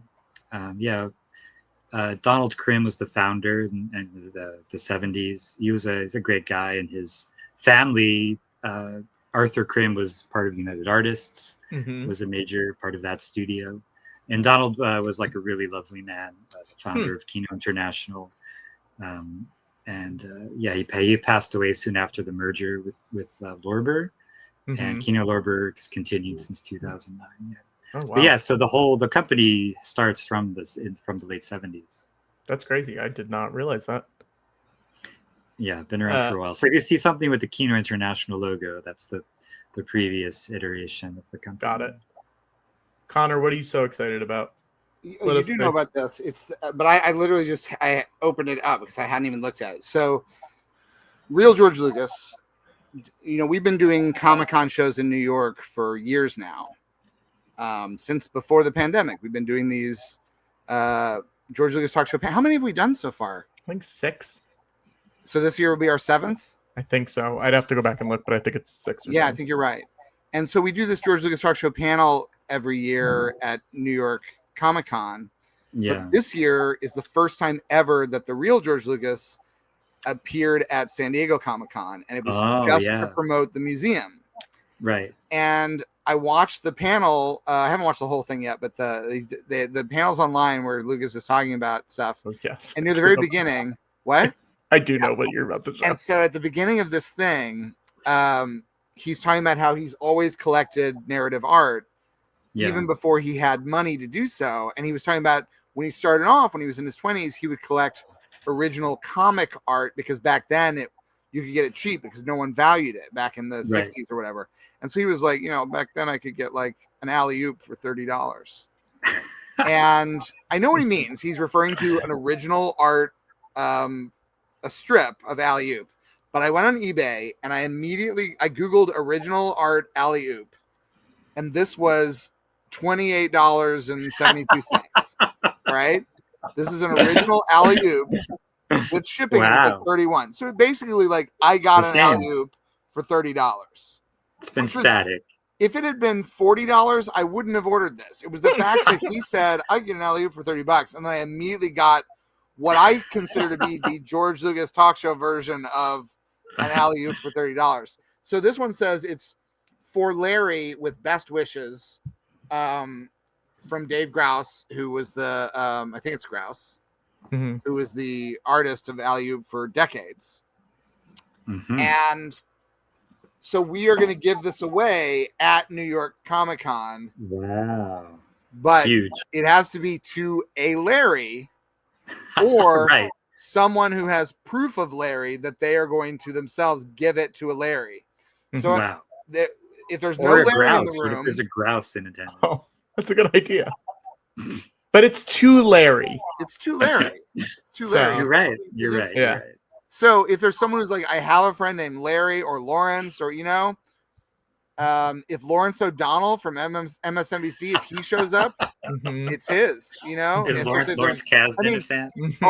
If Lawrence Kasdan shows up, I'll say right here, if Lawrence Kasdan, I don't care if there's 1,000 other Larrys. Yeah. It's his. If Lawrence Kasdan shows up, it's his. No questions asked. Come get your alley-oop, Lawrence. I'm sure he's watching this right now. If any of it, John Kasdan has been on the show. Yeah. If he comes to Comic-Con, if he promised, this is a hell of a Father's Day gift. One hell of a Father's Day gift. Any of the Kasdan boys want to show up? They can get that alley-oop. That's an easy win for Dad. But it'll probably be some sort of raffle. I imagine there'll be more than one Larry. Or more than one person. You just expect there to be more than one Larry? Or someone who knows Larry. What are the odds? I mean, those rooms hold what? How many hundred people? I have no idea. Yeah, like 4 or something like that. Yeah, we get like 400 people in the room. There's going to be a Larry. Yeah. I mean, I don't know if that's true. A Larry or a Lawrence? Or somebody they know. Only one way for people to find out. Saturday, October 11th, 1 p.m. New York Comic Con. If there's no Larrys and there's no one with proof of Larry, I'll burn the art in front of everyone. I will destroy it right there in the room. That's a performance. Alley-oops. Oopsie. My cart right now is $89. That's a steal. It's a steal, and that's for 1, 2, 3, 4, 5. That's for 6 movies, which is pretty good. All right. So what else do you have in there? Currently, and look, this is not my final cart. I'm sure things will be changed. I've got Coneheads. I don't own Coneheads. I've got Radioland Murders. I have the Peter Sellers movie, The Party, which didn't necessarily age well, but I would like it, Yeah, it's a fun. The Lon Chaney Sr. movie, The Penalty. Ooh, yeah. The Bela Lugosi movie, The Devil Bat, and the Vincent Price Theater of Blood, which I have to double check if I already own it. So that's a solid lineup. Yeah, I think that's pretty good. I will. You guys are you guys not excited about the Airport Complete Collection? I was looking also at that. I will say this, Robert. When you search for George Lucas on the Kino website, the documentary comes up. Spaceballs comes up. Radioland Murders does not come up in the search naturally. Robert, we gotta fix this, buddy. Now, I want to say this.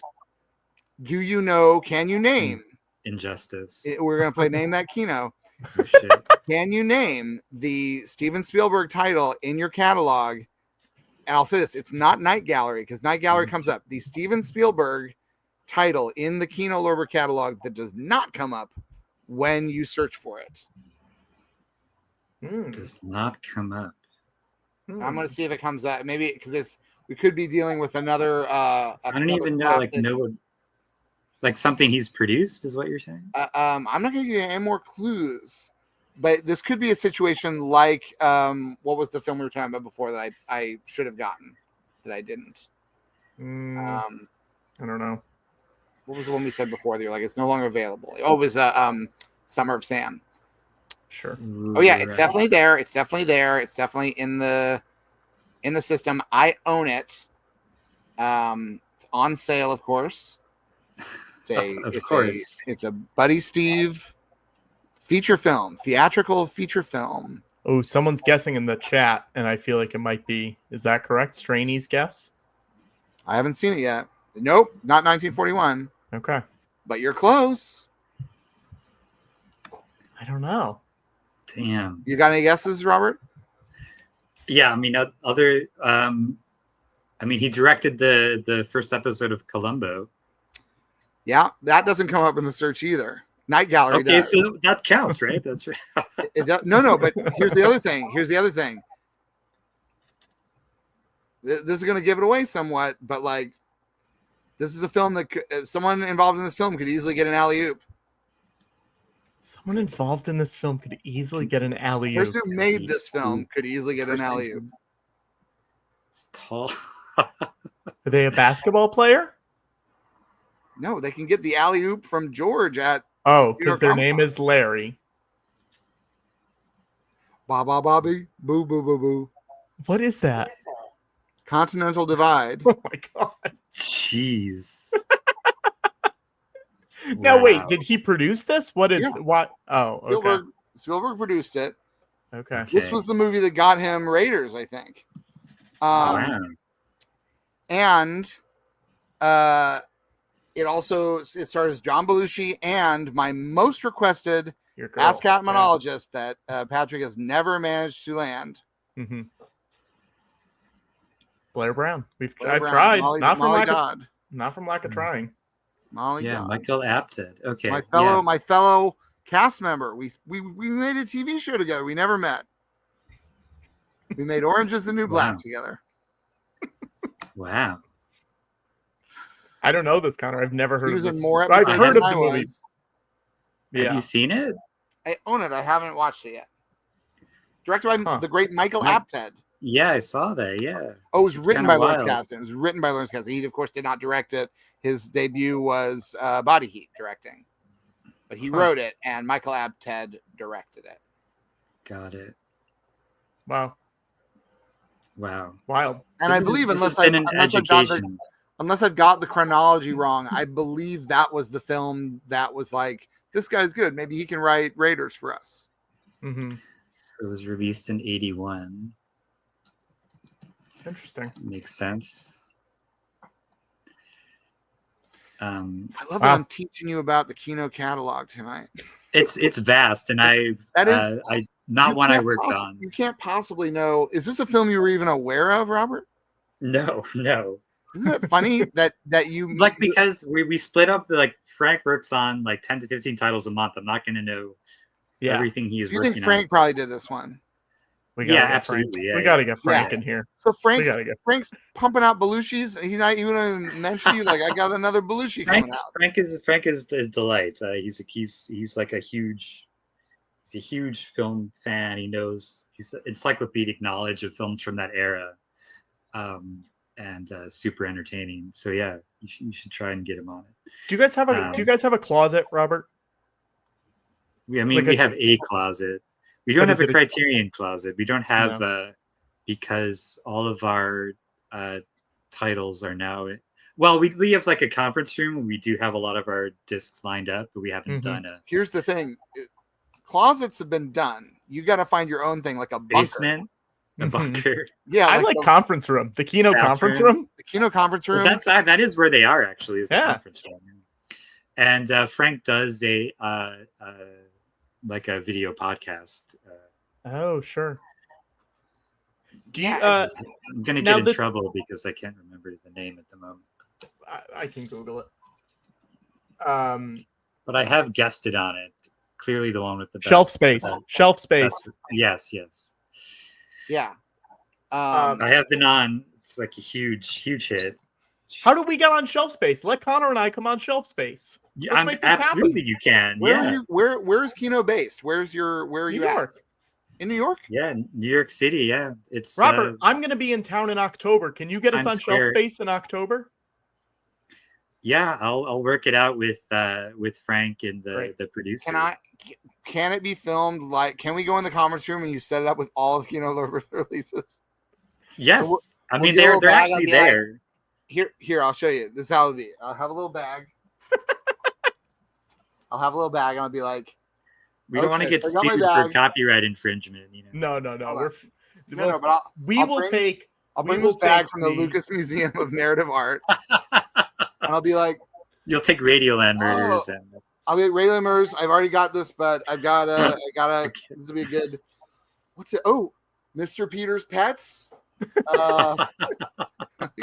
Mr. Peter's Pets. Yes, a nudie cutie, the nudie cutie set. Nudie cutie. Gotta get that. Wow. Was he's still looking? Is that what's going on right now? I'm still looking through here. Let's see what else. What else do I have here? I'm looking through. What else am I gonna get? Robert, do you guys still have stuff that's out of stock? Do you guys have your own little, like, I mean, do you keep on stuff so you can give it out to people if they show up in the office? I'm only asking because not for that purpose. The 2 Kolchak movies are out of stock, Robert, and I really want them. How do I get them? The features, yeah. What do I gotta do? And they're very expensive to get. Talk to Frank. I don't know offhand if we have them at the office. To be honest. Okay. All right. Can't say I didn't try. I won't say you didn't try. I won't. I wouldn't dare. I can say it though, but I won't. You're a great man. You wouldn't say that. I'm trying to think of any more, but I really do want. Is there a disc in your office? This is a variation of what Petra said. It comes to mind. We were like, you have that copy, and it's like you can't get that anymore. It's like you'd be really mad if someone took it from your office. Interesting question. Thank you. I mean, I know, like, I do keep a lot of the ones I've produced by my desk, and some of them have probably gone out of print by this point. Mm-hmm. But I don't know if I could just name one offhand right now. Okay. Like, I think a lot of the Romare film, Pauline at the Beach, I did a Blu-ray of. That's definitely out of print that I was very happy with. So yeah, I definitely have that one. I'm looking right now at the While Supplies Last category. This is the area where things are dipping down. And these are also some real bargains. I know that I recently purchased the Extreme Adventures of Super Dave, which is an $8 Blu-ray right now, and you're running out of them. That is a bargain. I'm looking to see if there's any other things here.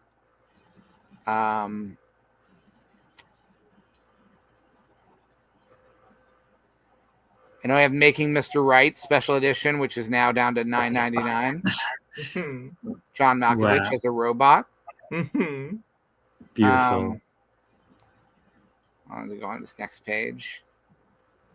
But I do see in the chat that the George Lucas documentary is now under trending products at the moment. Hell yeah. Now, I'll say this. I still have tickets available. Robert, I've said for people who pre-order it during the stream, I have tickets from the premiere, and I will mail them to people. Wow. Isn't that exciting? It's a fun little addition that you get. Look at this. There you go, from Slam Dance. It's beautiful. It is beautiful. So if you do it and you fill out the little Google form, it will get mailed to you next week. Yeah, I'm looking at the While Supplies Last, and I did do the Clouseau, the early works, which is a really fun set. If you're a Clouseau, not Clouseau, Clouseau. But yeah, a lot of good stuff. But you guys do have.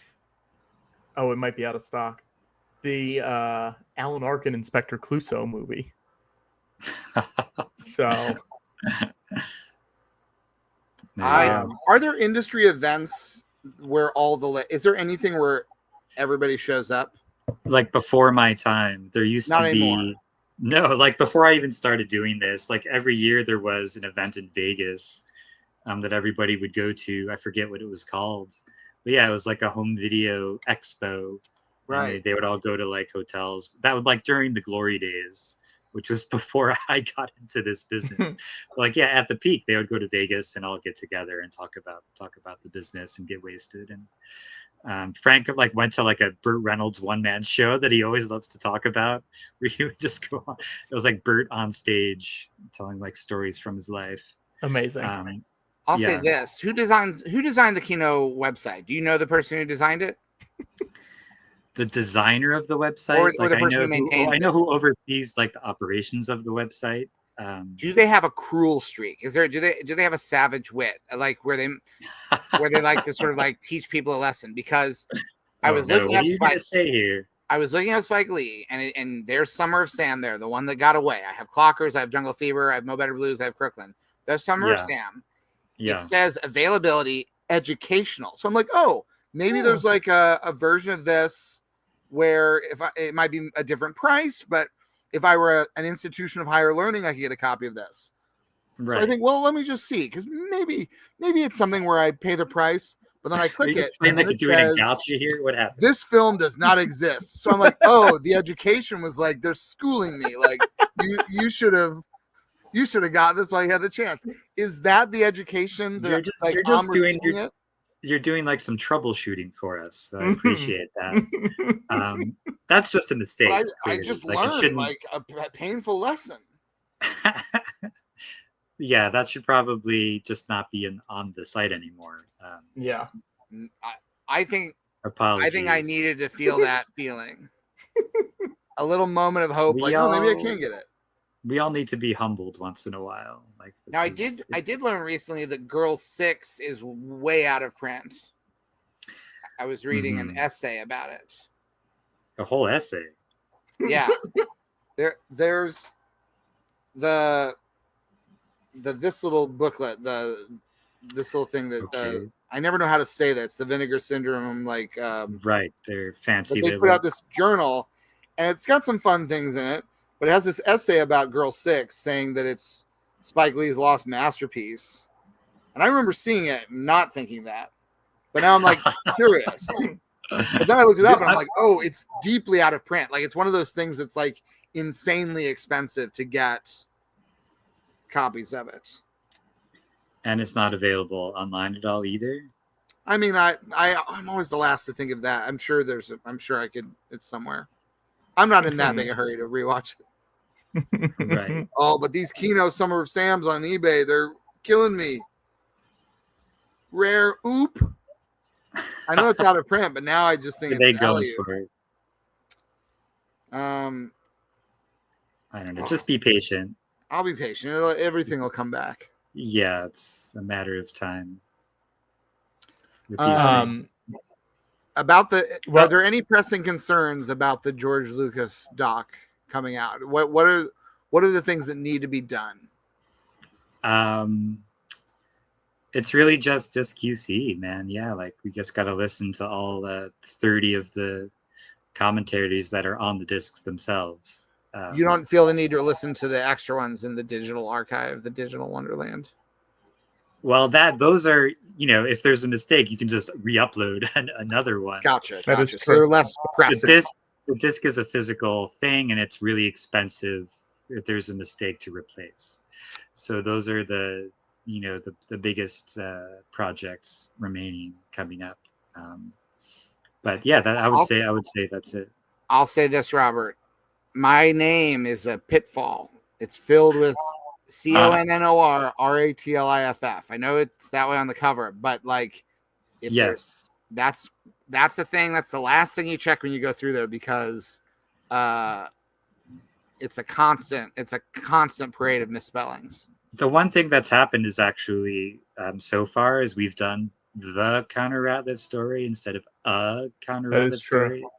That's come up a couple times that we fixed. But your name has been okay so far. Yeah, I haven't seen anything, but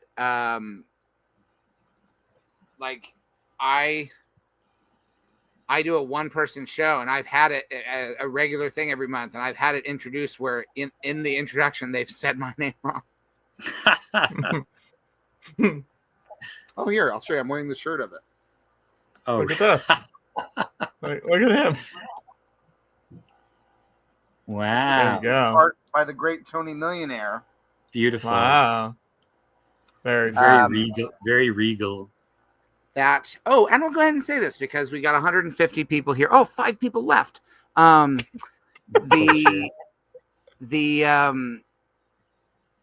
If you don't already subscribe to, I have a mailing list.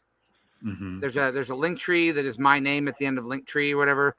I have a mailing list at buttondown.com/Connor Ratliff. I also have a YouTube channel now that is Connor Ratliff Presents the Acting Class.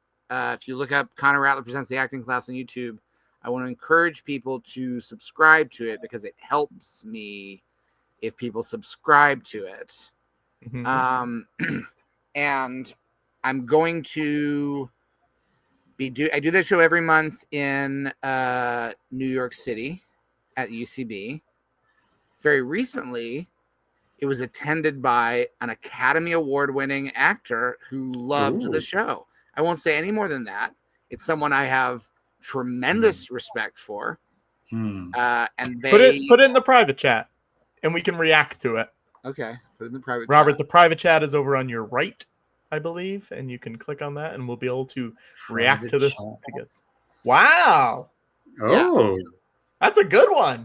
I know. And wow.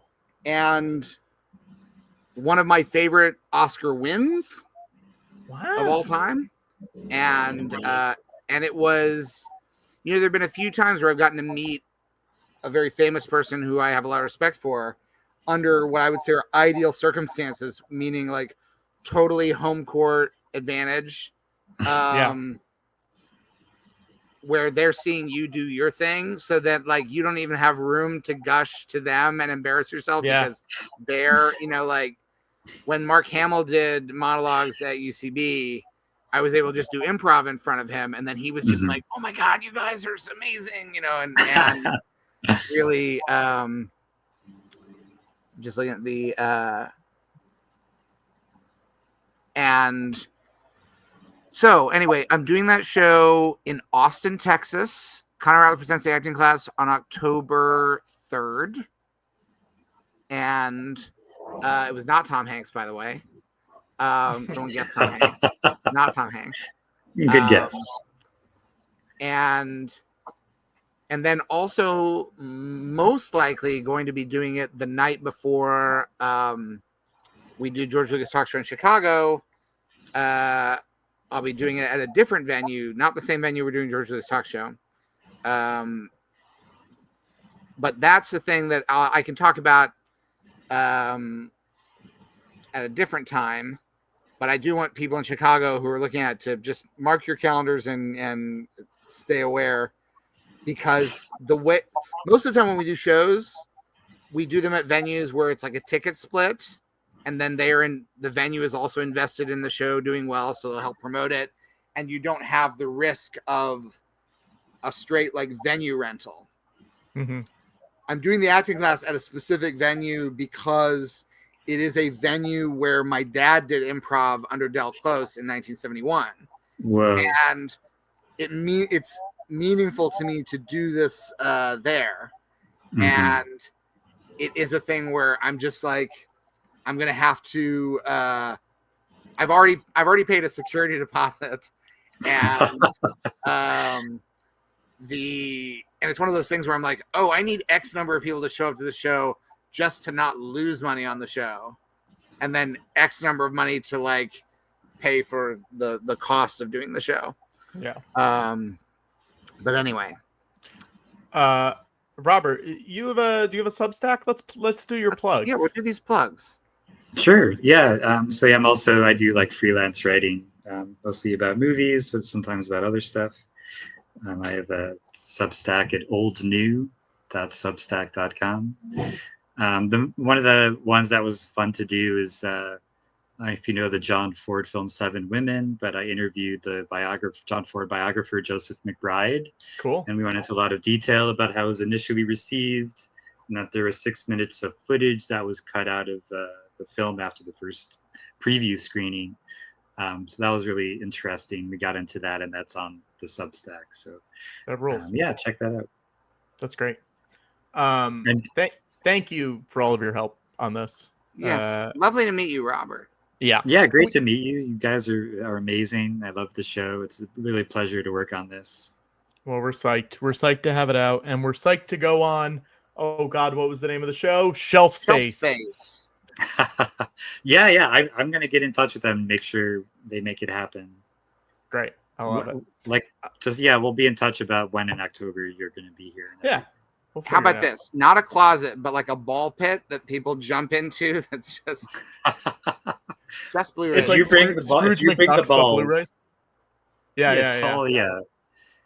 It's all the discs from the Wall Supplies last sale that we didn't sell, so it'll be very painful. Oh, here we go. I mean, this is the perfect thing to leave you on, Robert. I'm going to call you Robert Sweetie. Thank you, What a Robert. lovely nickname to have acquired. Very beautiful. Thank you so much for having me. We'll see you soon, dude. Bye. Bye. Patrick, I'm gonna keep promoting stuff. Look at this. Look how shiny this is. You should. Blinding. Yeah. No, it's great. I mean, I should. Let me promote something. Yeah. Can I promote something? Yeah.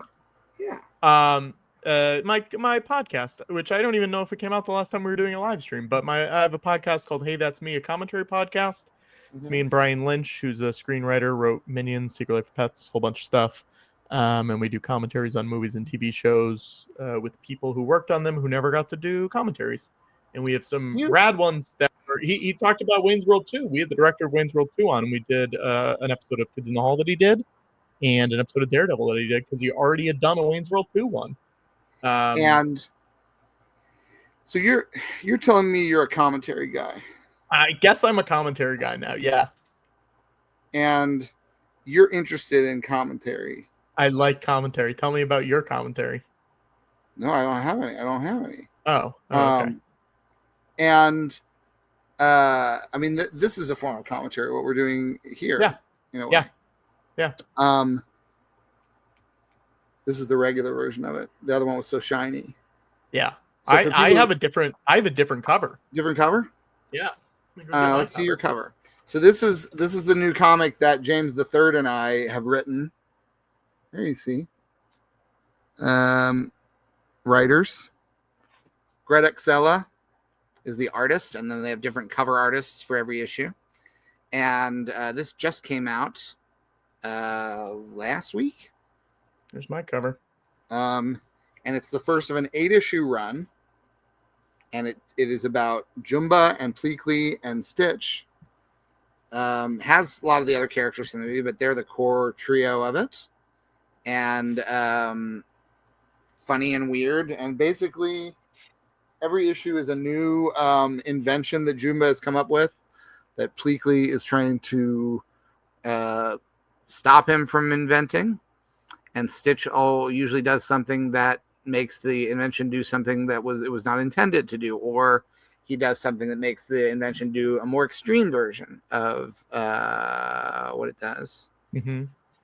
And you can get it. It should be in most comic book stores that carry new comics in any kind of good selection, but you can also order it online. There's fancy versions of it, and then there's just like $5 versions that you can get with a little bit of shipping. Yeah. And if you read stuff on Kindle or digital or whatever, it's also available that way. But I do think it's more fun to get. We're talking about physical media. It's more fun, for me anyway, I think, to have it come out as a printed comic, because I know there's a lot of people we know people who've written comics that have only come out in digital form. It's just more fun when it comes out and you can flip through it. Yeah, I agree. Do we want to do that thing? Yeah, I think we should. Now, we have a pretty good amount of pre-orders that have come through.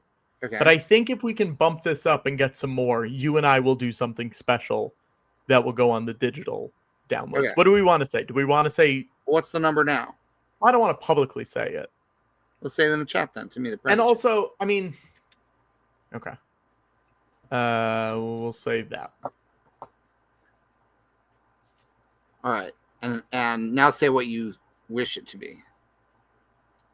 I mean, I would love that. All right, but let's also say this: the people who are here now, Yeah. we don't want to force anybody to buy a thing they don't want. I guess that's true. Like, is there anyone who is watching who is like, I might buy this, but I haven't bought it yet? And what do you need convincing wise? Like, is there anybody there who's like in the thing who's like is bumping on something where like I would, but, and we'll try to diagnose it for you. Like, no, don't be if it's like right now money's tight. You don't need to say that. We totally understand that. If it's I don't have a Blu-ray player. Mm-hmm. And also, someone is saying give Daisy the StreamYard link. I don't know what that means. Daisy Barksdale crew is asking, can we join the private chat?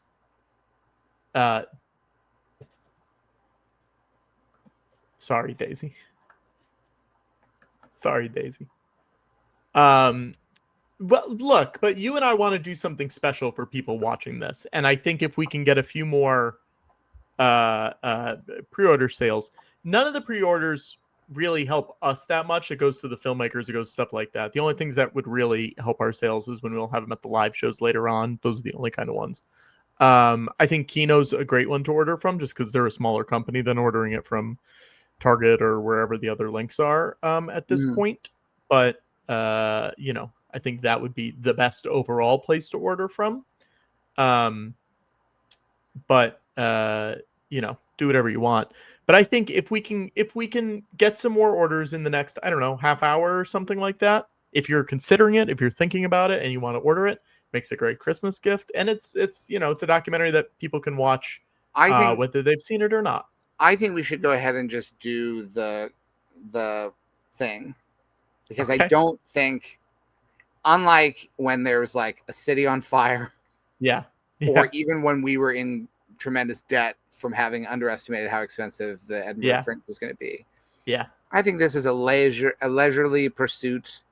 This is a thing that people are either going to get it or they're not. I don't think there's like a point where we push people over. They're like, okay. And also just time concern. I'd rather just get to it. Okay. Do you want to do the regular one, or do you want to do the wild one that you suggested? The wild one. The wild one. Oh my God. Okay. Yeah. So we realized that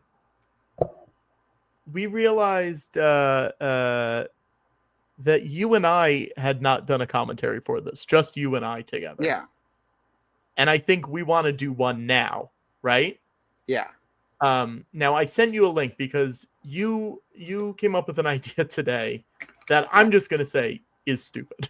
It's very stupid. I don't think it's too stupid. But I think it'll be fun. And I think that people will enjoy this. This is something that will go on the digital bonus features. I'll cut it and make sure it goes there. But do you want to tell them what it is? Yeah, I said, why don't you just speed the movie up, double speed? We'll record a commentary, and then you can slow it down. So the commentary will be us at slow speed over the full movie. Let's do that. So if you want to watch along, I don't know how you would do that at this point. Too late. But for the next 45 minutes, it will not be a chipmunk commentary. It'll be a slowed down commentary. It'll be slowed down. If we talk fast, it'll go down to normal. Yes. So this will be for the next 45 minutes. You and I will just give a normal commentary on this movie. Yeah, I might try to talk a little fast just so the slow down works. Yeah. But it will be on the digital bonus features at the correct length with the film when you buy that. Right. So let's I don't know. Do you have the link up? You and I are going to hit play at the exact same time, and then we'll just go from there. All right. Yeah. You ready? Yeah. 3, 2, 1, go. All right. So right now it says it's spring 2019, right? Yeah. So I mean, we should talk about how this started. Yeah. Ryan and Marsh, the director and the cinematographer for this, came to us at the end of 2018. They DM'd me on Twitter and they said X for those of you who don't remember Twitter. And they said they just wanted to film a show, which is something that we've talked about. They liked the show and they wanted it. They were like, we feel like it would be great to properly film a show with multiple cameras and document it that way. And we said, yeah, it sounds great. Mm-hmm. And then I said, hey, oh no, they then said, how about we also stage some behind the scenes stuff like Larry Sanders Show style? And I was like, that I'm less into, because in order for that to work, it'll just look really cheap, because our show doesn't have any budget. It's just the second you start trying to pretend it's real, as opposed to make a film about a low budget midnight comedy show, although we weren't a midnight show at that point. Mm-hmm. I said that would require more effort and work. I said, but how about this? How about we offer you a chance to see a show, make a documentary about this kind of particular New York City comedy show that exists, that we are not by no means the only example of it. These kinds of shows exist in major cities all over the place. They're these shows that have kind of found their audience, and there's sort of a ceiling on how big that audience. They're sort of like, they have whatever their following is, but they sort of just exist in the moment. This is before the show was a live stream. So I'm like, the show by its nature was sort of ephemeral. It was a thing that if you weren't there, you missed it. And I said, what if we just give you access into, how we put this show together? Yeah. And then they thought that was good. And then at a certain point, they started making it like, they thought it was going to be a short for a while. And then at a certain point, it became clear they were filming so much that I always thought it was going to be a feature, because I'm like, this will take too much time to explain what this is. And then there was a point where it started being more about me. And at that point, I sort of started being a little bit more like, okay, that's different than what I wanted. So I started being a little bit more like, not walled off, but a little bit more reserved, because a I was little like, bit, though. Yeah. What? A little bit. You were not into that idea as much. No, I'm still not. There's still like an aspect of it that's like, oh, this is becoming a thing that is not what I want. And I was still cooperative, but I was also very clear that there were certain elements that were like, that's not what I want, a film to be about. And some of it is fine, and some of it's just like, well, that's part of why I think, calling it a Connor Ratliff story, there are things in it that I'm not, even things that I cooperated with. Like, there's a part of me that's like, even though people love the section with my parents, that was sort of like a game of chess that I lost in a way, because Ryan was like, it was like right after Christmas, and Ryan was like, what if we paid for you to just go visit your parents for a weekend for like a night, and you'll just be you and Marsh, and you'll just, and we'll pay for everything. And I was like, oh, for the weekend, I'll just go back to my, there was always that feeling of like, after the holiday visit, where I'm kind of like, oh, I miss my hometown or whatever. I miss seeing my parents. I miss being in my old room and, just feeling relaxed and comfortable. And we did that. And it was like a month before, a month and a half before lockdown, at which point I ended up being trapped in that same house for a year. Literally, it was about to become the least, it went from being like a currency that was highly persuasive to me to being like, oh, would you like another day in your childhood bedroom? And I think those parts are good in the film, but they're also not like, they're not a thing that they're part of the reason why I couldn't, if it was just a film about the show, I think I could watch it again, Yeah. Yeah. I think it was realized pretty early on when it was being made, and I was more involved with the making of it, I think, than you were, obviously. Yes, yeah. Just on is Connor okay with this? Would he be okay with this? And I think there was a little bit of me pushing it, being like, I think he will be okay with it if you push it a tiny bit. You know what I mean? Because we realized that there wasn't a lot of drama within the show. And to make a full-length theatrical movie about this, you need a little bit of like, okay, what's the problem that we're getting over? And getting to know you is, a big part of making sure that this thing has any stakes to it or whatever. So that definitely took a little bit of, finessing to get sure that we made sure that this happened. The scene that's playing right now is one of my favorites. It's the one where you're sitting in the park and the subway goes up above you. Mm-hmm. This feels like early Connor filming because he has the sunglasses on and he's acting all cool before they break him down and get to the real meat of what makes Connor tick. It's sunny outside. I always wear sunglasses if I can when I'm outside. Yeah. They shot a lot in not necessarily your neighborhood, but in surrounding neighborhoods. What was it like being out with people filming you? I mean, I've been very vocal about this because, again, I think they did good work. I think it's a good doc. But I've always been vocal about the fact that there are so many things where I'm like, but that's like, I would be a different, like, well, I mean, I guess I do have experience to talk to it because of doing Dead Eyes, which is a documentary format that I had like control over. Yeah. There was a point where we were making Dead Eyes where we did an episode that was about the real Private Zelensky that the character I was cast as was based on. Mm-hmm. And there was a point where my producer, Mike Comite, had done all this research for it. And we were like, you're going to have to be in the episode because I can't just present this as my own research. You've gone down this rabbit hole of like all this stuff. Yeah. And he said, oh, well, we can write a script out and do it like how they do like the Daily or Radio Lab. And I'm like, what do you mean? And he was saying like, you know how they'll be like, they'll pretend they don't know something and then be like, well, wait, when did this happen? And then the person will say it. And I'm like, but I know all of this stuff. Yeah. And that's when I learned that all those podcasts like are faking all of the stuff where they're like if you listen to the Daily, there's all this stuff where like Michael Barbaro will be like, so wait, you're saying this? And I'm like, he knows, like they prepped all this. Yeah. He's not learning this stuff. Like you can tell when someone's learning something for the first time. And I was like, we're not doing that on Dead Eyes. Like we can present it as if it's like the equivalent of me being like, hey, my producer Mike learned this stuff. And I'm telling the listener, like, I know it too. And we're presenting it to you. And we're going to have a conversation where we present it to you. But otherwise, it would be like me coming on this live stream and pretending I didn't know that you had made a Blu-ray and being like, so wait, it has 55 commentaries? Like, as opposed to just being like, and Patrick, this has an amazing amount of commentaries on it or whatever. Yeah. And there's stuff in the doc that I'm always like, I would always push back against. And I think I'm fine talking about it. I talk about it on one of the other commentaries because Ryan and Marsh were always just sort of amused when I would bring certain things up. I think they released clips where Marsh has me walking back and forth across the street so he can get a shot of me walking. Mm-hmm. And the audio is me going like, this is more times than I would ever walk, like more times than I've ever crossed this street in my life.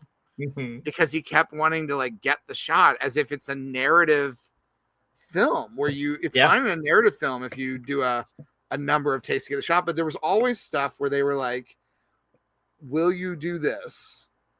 And sometimes I would agree to do it. Yeah. I think one of the most entertaining films in the documentary, like what's happening right now, to make this line up a little bit, there was just a scene where I was talking to the guests beforehand. That's a real thing that happens. So they're really capturing a thing that happens, which is, it's a slightly different staging of it because we're standing maybe in a different way just because there's a camera person that affects it. But like all this stuff of the show, this is all stuff that would really happen. It's all real stuff. One of the most entertaining scenes in the doc is the scene where we have a planning meeting to prepare for the show, which it's literally the only time in the history of the show that we've ever had a planning meeting for the show. For a specific show. Yes. We've like gotten together and talked about the show before, but for a specific show, yeah. But wasn't part of our process. No. And in hindsight, I've thought about this and I thought what I should have done is I should have just said to them, here's some screenshots of our text chain where we are. I should have just given them access to our text chain. Yeah. And they could have shown the way the show is prepared for is just these text threads. Yeah. And then they show up and do the show. Because they could have done something interesting visually with that, showing like they never meet and prepare before the show. Because like the Chris Gethard show, even when it was on public access, there'd be a production meeting at the weekend where everyone would plan stuff. Yeah. Even though then the show would look like it was anarchy. But for George Lucas Talk Show, we never had those planning meetings. Now, that planning meeting was really fun, but it was entire, and it was real. We were really planning. It wasn't like we weren't really planning, but we would not have planned for that show. I would have just shown up with a bag of sticks. Yeah. And I do think that's an interesting thing just to think about in terms of the process. There was something before where there's like me and Shannon O'Neill walking her dogs in like that park with the Men in Black orbs or whatever. It's the only time Shannon and I have ever spent time like that. We don't hang out because we do shows every week. So like our hangout time is like Shannon giving me a ride back to my apartment after the show or something, or like going out after the show to like a bar for pizza or something like that. But again, that is more visual than you guys in the car. And it is also something where I think at that point in the production of the doc, that was like one of the first shoots that they did. It was either the first or the second shoot. And I think the plan was to make it the idea at the time was to make it a little bit more like the Larry Sanders bonus features or something like that, where it was like you hanging out with people, and then it slowly got away from that. But when I see that sequence, I always feel like this is a created, it's real, but it's also created. Like when you have a talking head, it visually signals to the audience. Nobody thinks that a talking head exists in that, void that you're sitting and talking to something. It is a thing of like, we have gathered someone here to talk about the thing. When you have people on an outing, it sometimes gives the impression that it's like, we caught up with them on their regular walk in the park. Yeah. And it's an interesting thing in terms of like which things telegraph to a viewer. We caught a thing that really happens all the time versus there's the sort of like The Thin Blue Line, one of my favorite movies, the documentary by Errol Morris, was very controversial because it was one of the first major documentaries that had all these filmed reenactments of stuff they didn't have footage of. But it's crazy to think that would be controversial now because everything that's reenacted is so clearly like they didn't have cameras when a cop got murdered. They clearly are filming this like an extremely, it's filmed like Raising Arizona or something. It's filmed with like extremely dramatic camera work. And it is, but it's an interesting thing that I think about because even like man on the street interviews, like we're looking at now on the screen, those also have like the sense of, we caught this person, we made them talk to us. They were not going to stand in front of the theater talking if there wasn't a camera here, Yeah. I love the audience shots because even when I wear my glasses as George Lucas, it's hard to see who's in the audience. Connor, what is your time code for where you are right now? 1349. Oh, wow. How did that happen? What are you at? 1354. Okay, I'm at you now. Okay, there's Alan Schurstel right there. Who we talked about? The film editor for The Village Voice. But I do love seeing the shots of the audience reacting because it's from the side angle, which I wouldn't even be able to see under a normal, even if I had great night vision. And it is also funny seeing the people who are in the shots because a lot of those people are not people who are necessarily in the chat week to week during COVID. Like they're just people who came to the UCB on a Friday night to see a show. Yeah. Or it's, Casey and Taylor Mainborg and all the people who were like live show fans who didn't necessarily carry over to live stream fans. Right. And Taylor Mainborg being like one of the biggest, best fans of the stage show who just didn't have an interest in watching the live stream. Which is fine. That's totally fine. But he's the inventor of the George Lucas Talk Show bingo game. Yeah. Which be great to bring that bingo game to the Bell House or to the holiday shows in December. I think if someone wants to take up that mantle, I would say you could probably go for it, right? I mean, I think we got to get Taylor to come to the show and do but I don't know that Taylor knows the inside jokes anymore. Well, that's true. Yeah. Maybe we get Taylor to come to the Bell House and then he can figure it out for December. See, now we're at the part where it's me in the park with Shannon O'Neill. Yeah. And it's just like, this could just, like, it's a true interaction. Like, we're not faking anything, but the circumstances are entirely created for the doc. Mm-hmm. Which, it's just. But I do love, I do love hearing you guys talk, though. You know, it is nice to have you talking to someone else. So, if I pre-order now, will we read the next 10 chat messages? Absolutely, Goldie-thron. 100%. If you pre-order right now. Wait, depends what the chat messages are, right? I don't think so. I think we'll just. Okay, I'm not gonna be used that way. I'll say it. I don't care. But you let us know when it's pre-order, Goldie, and then we'll start that. Those were Shannon's dogs. People are asking in the chat. Away. They've both since passed away. That's how long ago this movie she has was another shot. She has another dog. Yep. Now. Yeah, and here they're showing footage from the Gethard show, which is where you and I originally met. Mm-hmm, that's right. On the Gethard show. We for a long time were the camera operators on that show. Yeah, I would say for a full season of the public access show, longer. I think maybe 100 episodes of public access. Really? Or pretty close. I think you and I were camera operators. Yeah. Oh no, I can't because that's the device I'm using. I can probably figure it out. Let me look. Look on IMDb and see. Are we credited as camera operators on IMDb? I made the IMDb, so let me check. Yeah, Patrick and I met on the first time I remember meeting was for a video that was being shot for the holidays when I was running for president. And we were on the subway and we were Christmas caroling on the subway, and I would sing a version of Last Christmas, Last Christmas, I gave you my heart, blah, blah, blah. But I would say, next Christmas, you'll give me your vote. And the very next day, I'll rule the USA. And it was so awkward, and Gethard was so I didn't feel awkward about it at all. I was thriving on how awkward it was. But Gethard was like, that was painful to be in the same car while you're doing it. Because I would come in and say, hey, everybody, my name is Connor Ratliff. I'm running for president because I'm 35 years old, and that's old enough to be president. I'm now 50, by the way. You talked to Scott Adsit. That's right. Scott Adsit just happened to be in the subway system, and I asked him if he would vote for me for president. He was not into it. Someone in the chat says they have the book that I wrote about running for president that was sold at one show at UCB. Yeah. It is deeply out of print. I also recorded an audiobook of that was on SoundCloud for a little while, where halfway through the audiobook, I stopped reading the book and just started talking. Oh, now we're at the scene where you're at my apartment. Yes. Your old apartment. Yes. It's my apartment in Queens. The setting of hundreds of hours of part of the frame of the George Lucas Talk Show live stream. Yeah.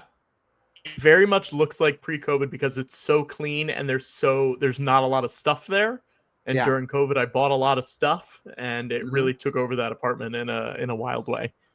I do like that it exists in a permanent state, and you can like see it like this, shot nice, and it looks good and all that stuff. I'm happy, whenever I see it, I'm happy. My favorite part of that scene is when I say there's going to be there's like 190 seats in the theater or something, and you were like, do you have any idea how many sticks that's going to be? And I'm like, I know exactly how many sticks that's going to be. 190, whatever it was. Yeah. I think this was your second time in my apartment. I think it was Griffin's first time. I do remember we couldn't start right away because Griffin had to get a bagel. So we had to wait for him to get a bagel before we could start filming. I do want to say, even though this won't make a tremendous amount of sense because I'm realizing as a commentary in the future, this is so tied to being a live stream. But someone in the chat is saying that they brought the Smart Overcoat saying, we brought the election book to my acting class show that I did in Maine recently, but then they didn't want to fan out in such a small environment where I'd already given so much of my time already. I will say this, in the future, anybody who has a thing that I put out, especially something in such a small batch thing, do not hesitate to like bring the election book or the Spirit of Ratliff vinyl or anything like that, if it's something like that, I'll always kind of like appreciate it in a sense that it's out there. I like that those little items are out there floating around the world. Yeah. Can I show you a piece of physical media that I am excited about? Sure, as long as it's connected to the commentary that we're doing. It really isn't. I just realized I forget what this is, you know? Right now they're showing the May the 4th show. The full show, which you'll be able to watch on the Blu-ray itself. It's the entire over an hour show. We did have to go through, and I guess this is the only place we're going to be able to talk about this. We did have to go through and edit a lot of music and video out of this full hour because you used to just play so much copyright stuff because it didn't matter because no one would like ever the see Nebulous Rim. Oh yeah. I mean, there's the Game of Thrones theme plays. There's Cantina music. That you show the screen of the Nebula's Rim ride itself, which is just fully Star Tours and the Jimmy Fallon ride at Universal. So how did you censor all this on the? We just had 3 cameras, so for the ride, I think we were able to either blur it, cut around, or just show different angles, and then for the music, I believe we just cut in the theme song for the streaming show, like the Ryan Miller music, and was able to like put that over any copyrighted music. RL Stein 69 was asking, was Watto's solo show filmed? It was filmed. I have it. I don't know if he'll ever want anyone to see it, but I do have it filmed. I would say if we did 75 shows pre-COVID, I probably have 68 of them, something like that. I don't think they'll ever get released just because it would be too complicated to have to go back and ask people, is my guess. I wouldn't be surprised if when we were very old men, which is close for me, if those just get dumped on, if there'll be some future thing that's kind of like dump truck or whatever, that'll be like the new app where you can just put whatever you want. And where we'll just be like, oh shit, all the pre-COVID George Lucas talk shows are on dump truck. You're like, what? And every episode of Detours, all of Detours is on dump truck. Yeah, it's just this streaming. It's the only streaming service that the servers are at the bottom of the ocean where the law can't touch them. You're coming out of the bathroom right now. Stepfathers are about to do your show. Is doing a Stepfather show less stressful now that you don't usually have another show around it? Oh, incredibly so, because we do the Stepfathers once a month now. Yeah. I will say, like, there was that period of time that this show is documenting where we do George Lucas Talk Show once a month at 7:30, and then I would have Stepfathers right after. The Stepfathers wasn't stressful compared to trying to make the thumbs up happen. Yeah. Cleaning up George Lucas Talk Show stuff after the show, which the documentary documents. That's one of the things in the documentary that I think the documentary captures very accurately and very well that no one ever saw. Probably the 2 things I'm most glad about from the documentary are documenting how sad the post show cleanup is. Just one guy alone in this nice theater. There's another show happening on stage, and I'm just quietly putting it all away. And also the depressing pandemic theater shutdown cleanup that none of us were there for. Seeing that is amazing. I will also say that's another thing. That's one of the things that I said to Ryan and Marsh that I absolutely refuse to do. And I still think it's one of the funniest requests. Yeah. That they're filming me cleaning up the show, and then they're filming me walking. They like, can we film you going home? I'm like, sure. So I'm like walking down the street with this like stuff, and then they're like, can you go home through Times Square? And I'm like, I don't get home by walking through Times Square. And they're like, but it'll look really good. And I'm like, but that's insane. Like, even tourists are going to think that's insane. Where does he live that his way home is through Times Square? Yeah. Like, why don't you just have me go to the Statue of Liberty on my way home? Like, it truly was just like, I know it'll look good. Yeah. I actually, in hindsight, if we were going to do that, my agreement would have been only if you can film me going to the Statue of Liberty as if I live there and that's my home. It's like, well, here I live. I live in this statue on a little island. I mean, I don't spend a lot of time in the statue part. I'm in the apartment that's right below it.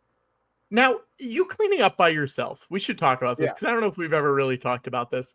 Did you want to clean everything up by yourself? No, but it was never. It was never a conversation. Why did we never help you, or why did I never help you at least?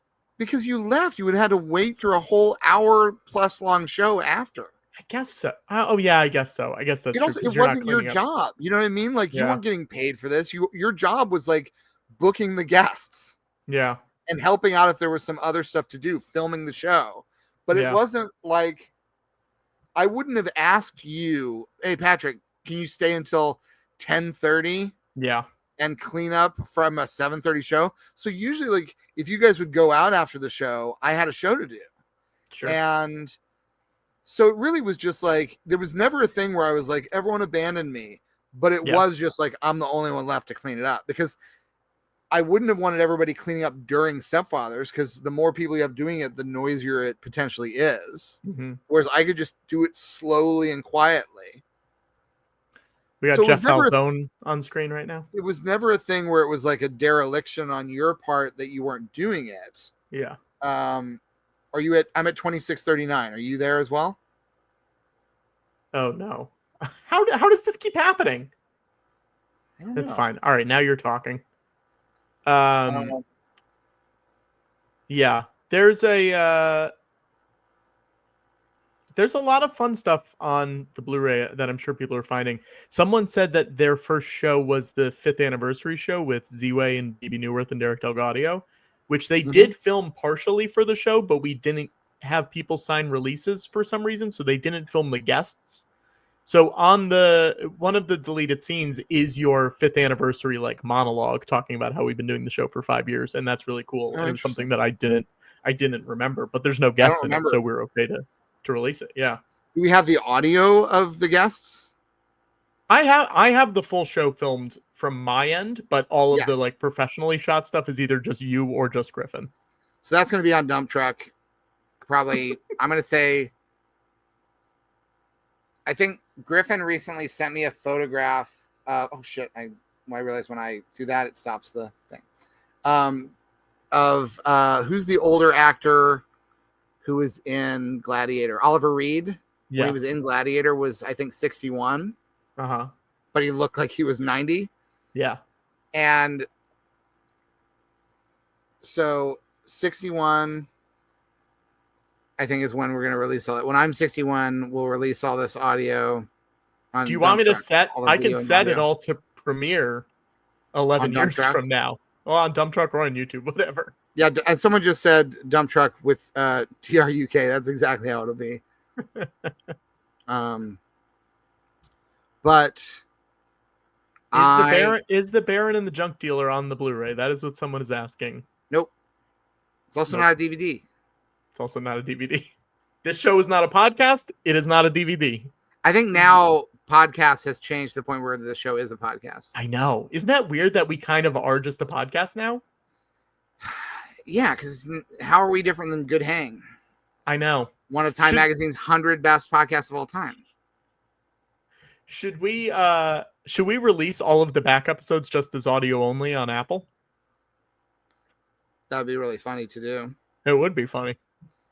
Should you just burp on the commentary? Yeah. It's going to be so slow. We're going to be slow it down. I do think that we should release in the event of my death, release it all. Okay, including the second guest? Especially including the second guest. I did I think we're coming up soon on when we can release the second guest. Well, that's the thing. I actually did at my show in Portland, someone asked about the second guest, and I said, we can't say anything until this person dies. And I said, I have good news. I think it's going to be soon. Yeah. And then everyone assumed the wrong person. I was like, no, not him. Yeah. And, but I said, not unrelated to him. Sure. And then I gave a clue that was way too specific and everyone got it. Yeah. And we're not going to do that here. No, I won't do that here. I learned my lesson. But Someone says they watched George Prov a bunch. I still have some George Provs that have not been There's at released. least one, maybe two. I think there might be two. Yeah. I have to edit them. Yeah. Here we go. You're in Missouri right now. Yeah. Now this is out of sequence because they shifted a little bit earlier in the movie just for narrative reasons. But this is January 2020, so this is not when you got stuck there. This is before all of the Gusper stuff. This is like but I also don't think it's presented as if this is during pandemic. No. But I'm saying it. But it's after the pandemic part of the, or is it no before the pandemic part of the movie? It's presented as fall 2019, and when in reality it's January 2020. Oh, I hadn't even caught that's a fucking lie, Patrick. I mean, that's interesting because that's just literally you just put. But it doesn't matter. It doesn't. None of this matters. It's a documentary about a comedy show. A no budget, no money comedy show. Yeah. I do love this shot of you kicking the ball. Yeah. But that's the thing where putting fall 2019 on the screen and showing stuff that is from January 2020. Yeah. That's like interesting. I think more documentaries do that than you. I know they all do. I can't believe it. I didn't do that on Dead Eyes. Like we would, if stuff was true, we said it was true. If stuff was fake, we said it was fake. Yeah. Yeah. Like, there was fake stuff. There was fake stuff in Dead Eyes. Not ever presented as real. Where I'm like talking to Wilson. I'll say this. No, I'm going to say something in the private chat. Okay, what? Oh, I can't wait to say. No, it wasn't faked. It's just that episodes came out before anything. Sure. Yeah. No, you're saying the Hanks timeline was faked. No, those episodes were. We had completed most of season 3. We didn't record any new stuff, but we hadn't finished compiling the episodes. So the Tom Hanks interview happened before season 3 was released, but we had already done every interview except Nikki Glazer, which was really just a roast. That there wasn't any like narrative stuff to hers. But some people were like, "Oh, did you just get the interview?" But like we knew as the season was coming out what it was building towards, so we structured it that way. But we didn't fake anything. Sure.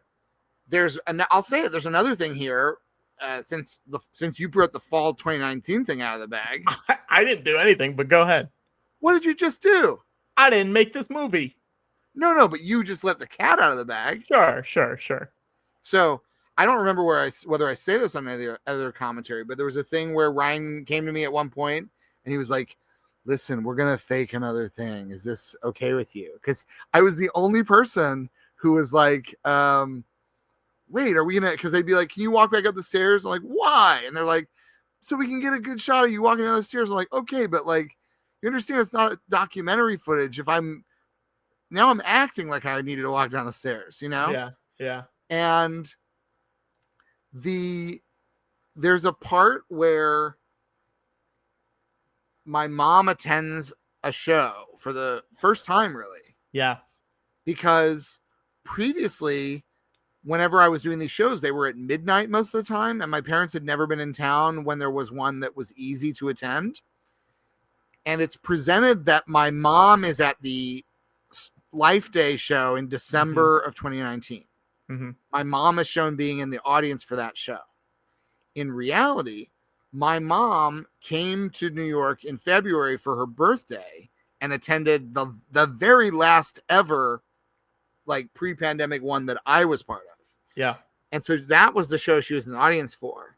But it was tricky to explain that because the footage they had was of the Life Day show. Yeah. And they're like, "Can we just film your mom in the audience?" And they're going to make it look like she's at that show. And I'm like, I don't care.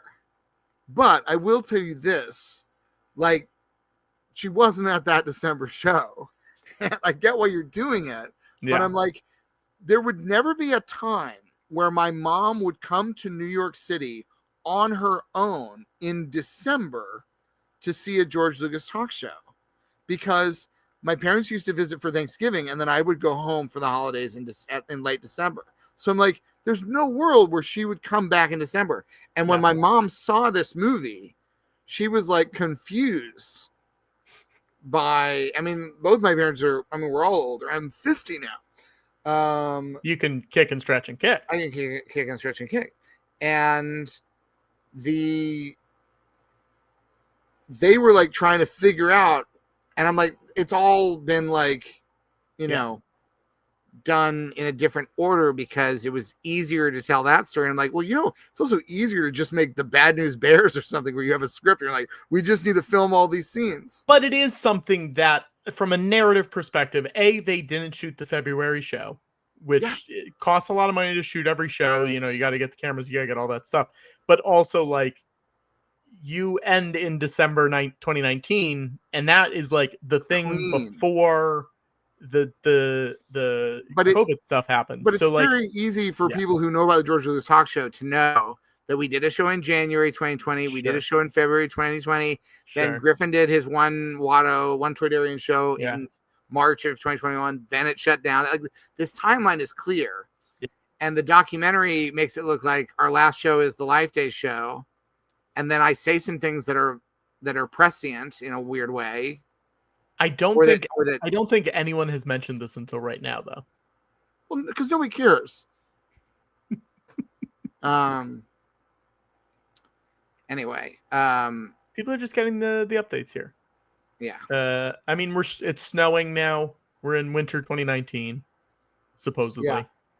Yeah. And Connor's mom attends the show for the first time. Yeah. So we're about to December of 2019. So this is like, and to me, it's just one of those things where it's like, for me, if I was ever making a documentary, like, there's things I don't care about. Like when Michael Moore made Roger and Me, there's like footage of rats and people are like, that's just stock footage. Those aren't real rats in Flint. I don't give a shit whether he went into Flint, Michigan and got real footage of rats. It's, you know, there's times when that doesn't matter at all. And then there's other times where I'm like, I get why you're doing it because that's an easier story, but it's like, oh, I'm doing my, you know, documentary about this thing and I don't have footage of this thing, where I'm like, my feeling is that what's real and what's not, unless you're doing a Nathan Fielder type thing where I wouldn't, if I found out that all of the rehearsal was staged, I wouldn't feel ripped off. I would be impressed because he's playing with the nature of reality. He's being very upfront about the fact that you cannot trust him. And so every time there's something on there that turns out that it's fake, it doesn't really bother me because that's what they're playing with. And it ultimately doesn't matter in terms of this. But I think if I was making one, I would be like, well, there's no reason to make shit up if you have tons of footage and then you have ways of conveying what really happened. You know, what they wanted was a reality in which my mom came to the holiday show and that was the end of it. And then the pandemic hit. You know, they wanted this conversation that they had with me that was at the end of the year, which has this sort of melancholy, who knows what will happen tone to it. They're like, wouldn't it be great if this was his final word on things before everything shut down? And it is true that there is that order that, but it's also, when I look at it, I'm like, we took 6 months off. Yeah. People are pointing out in the chat, we do owe Goldie 10 comments read. Connor, if there are any you don't want to read, I will read them. Start with the next one I see. But wait, let's wait for Goldie. Goldie, give us the starting point. As soon as Goldie starts, then we have 10. And I would say try to not like respond to anybody. Just let people have their 10, you know, because we don't want to waste it on like, you do a 10. Oh, okay, great. I just don't want to waste them on like LOL or haha or whatever it is. Let's so once 10. Goldie gives us the time off. Now, Goldie, this is my friend. Also, if we can talk about this stuff, I can show you my physical media. All ready, set, go. Here we go, Connor. Ready, set, go. Oh my gosh. You go first. LOL. Slow ... poke. Wait, hello.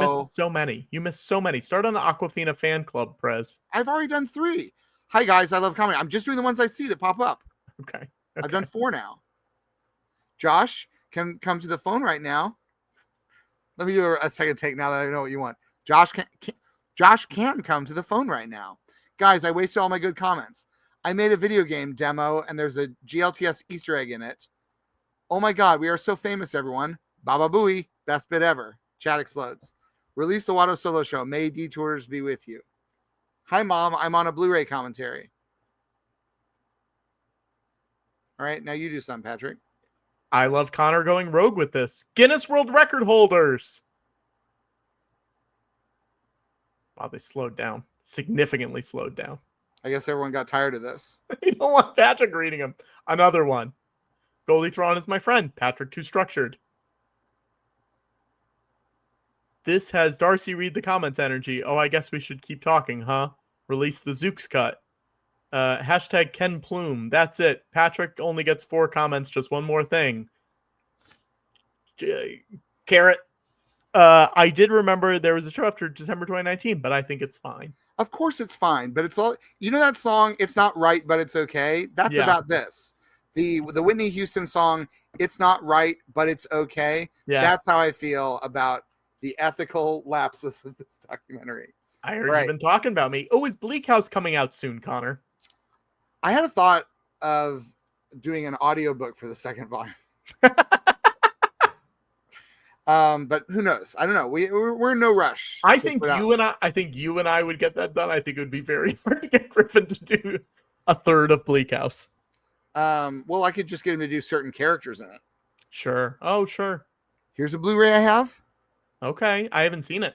It's piratey. Sure. And here's another pirated Blu-ray that I have. Wow. Huge. All right. Why didn't they call it Megadoculus? I don't know either. And then look at this. Look at this. Oh, I've never seen this either. Look at how beautiful this thing is. That is pretty beautiful. Look at this book that comes with it. Little hardcover book. This is the book that IndieWire recently said, sorry, Star Wars. New York is the best film of 1977. Yes. And there are 2 Blu-rays in this. Wow. Should I watch New York? Is it worth it? It's absolutely worth it. It's kind of a mess, but I love it. Yeah, I've never seen it. Watch the version that has the happy ending sequence in it, though, because that's the... Okay. Seth Meyers on screen right now. Yeah. Anyway, that was, for people listening to the commentary, that was just me holding up some physical media that I like. Well, I think I might make this a video commentary, like a picture-in-picture. Sure, yeah, why not? They used to do picture-in-picture, so I think you'll probably be able to see us, is my guess. Yeah. Someone earlier was asking if there's a Stephen Charleston commentary. There is not, but Rich and I did record a commentary together at Rich's house. Stephen was out for the day, I guess. And there's a lot of extended interview things that I think people would be excited for. A lot of that, we shot a lot on that day at my apartment that didn't get used in my dining room where we were just sitting around a table talking for an hour. Mm-hmm. And basically all that is on there. It's very interesting. I don't know. I'm excited for this to come out because it was a lot of work getting it all together. And when you get to the commentary part for this, if it's picture in picture, you have to slow down our version of it so that we're at half speed. So we're at half speed? Yes. Oh, yeah. So when I go like that, when I do that, it'll look really weird. You know? That's the kind of stuff that we want. Yeah. Slow down. Does the Blu-ray have full shows on it? Someone is asking. The 2019 May the 4th full show is on the Blu-ray. The other ones are on digital just because we didn't have as much space on there. We're at the final shot of the documentary. You're coming through the curtain. You're waving. What are you laughing at? This music. First of all, it's funnier to hear this music at double speed because I'm not listening to it now. It's just jauntier. It doesn't sound like this character died. The music to this sounds like the host of Antiques Roadshow died tragically. Uh-huh. That's one of the things I remember at the screening of this at Sundance when this music came up at the end. I was just like, oof, I can't believe that guy died. Everything about the music. Someday.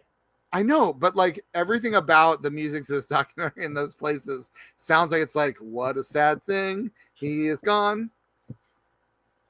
It's such a sad thing that he did a show that he'll Be able to never look do back on again it. because he's gone. Yeah. Yeah. All right. Thank you guys for watching this commentary. Hope you enjoyed it. Right? Right.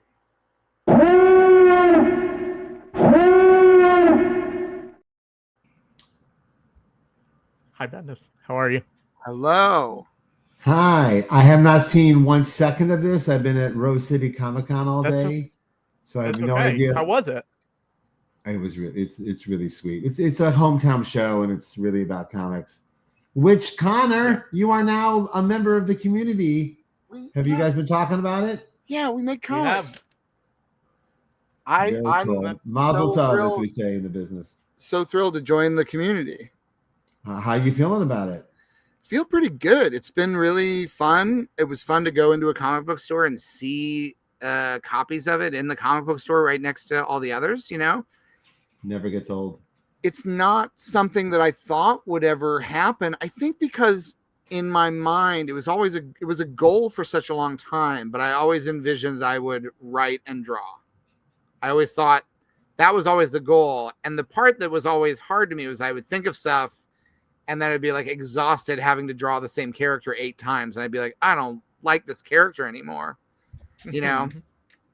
And then I just imagined my hands hurting at a certain age. And I was like, I don't want to be at a certain point where someone's like, draw it. And I'm like, I don't want to, you know?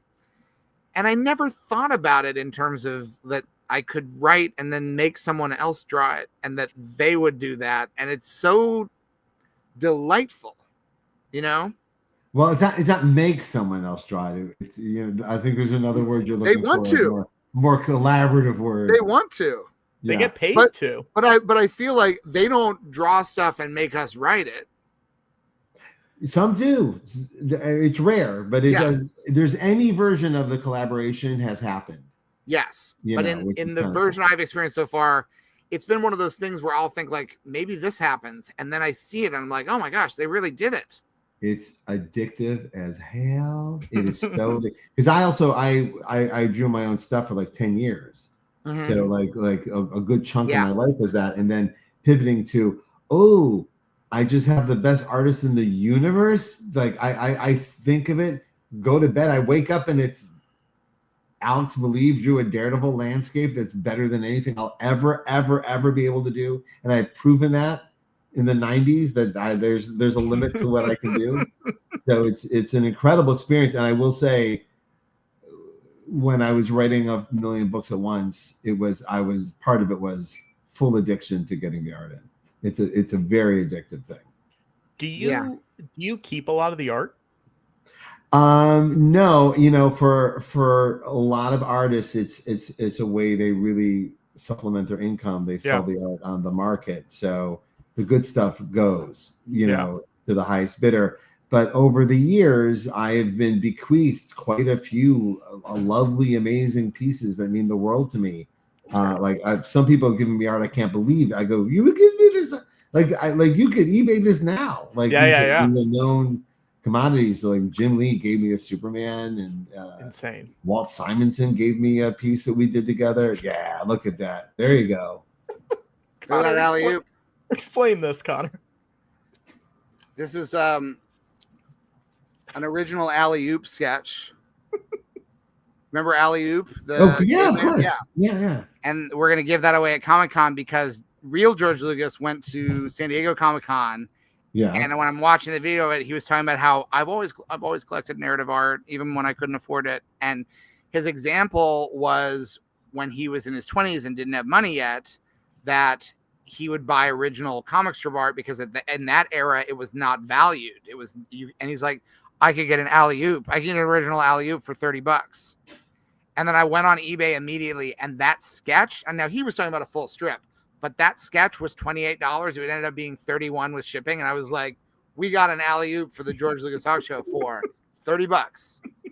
And it's addressed to Larry, so we are giving it to either a Larry who is there or someone who can provide proof of Larry, that they know a Larry that they're going to give it to. But it is narrative art that is going to find its destiny. Wow. I love everything you're saying. That's awesome.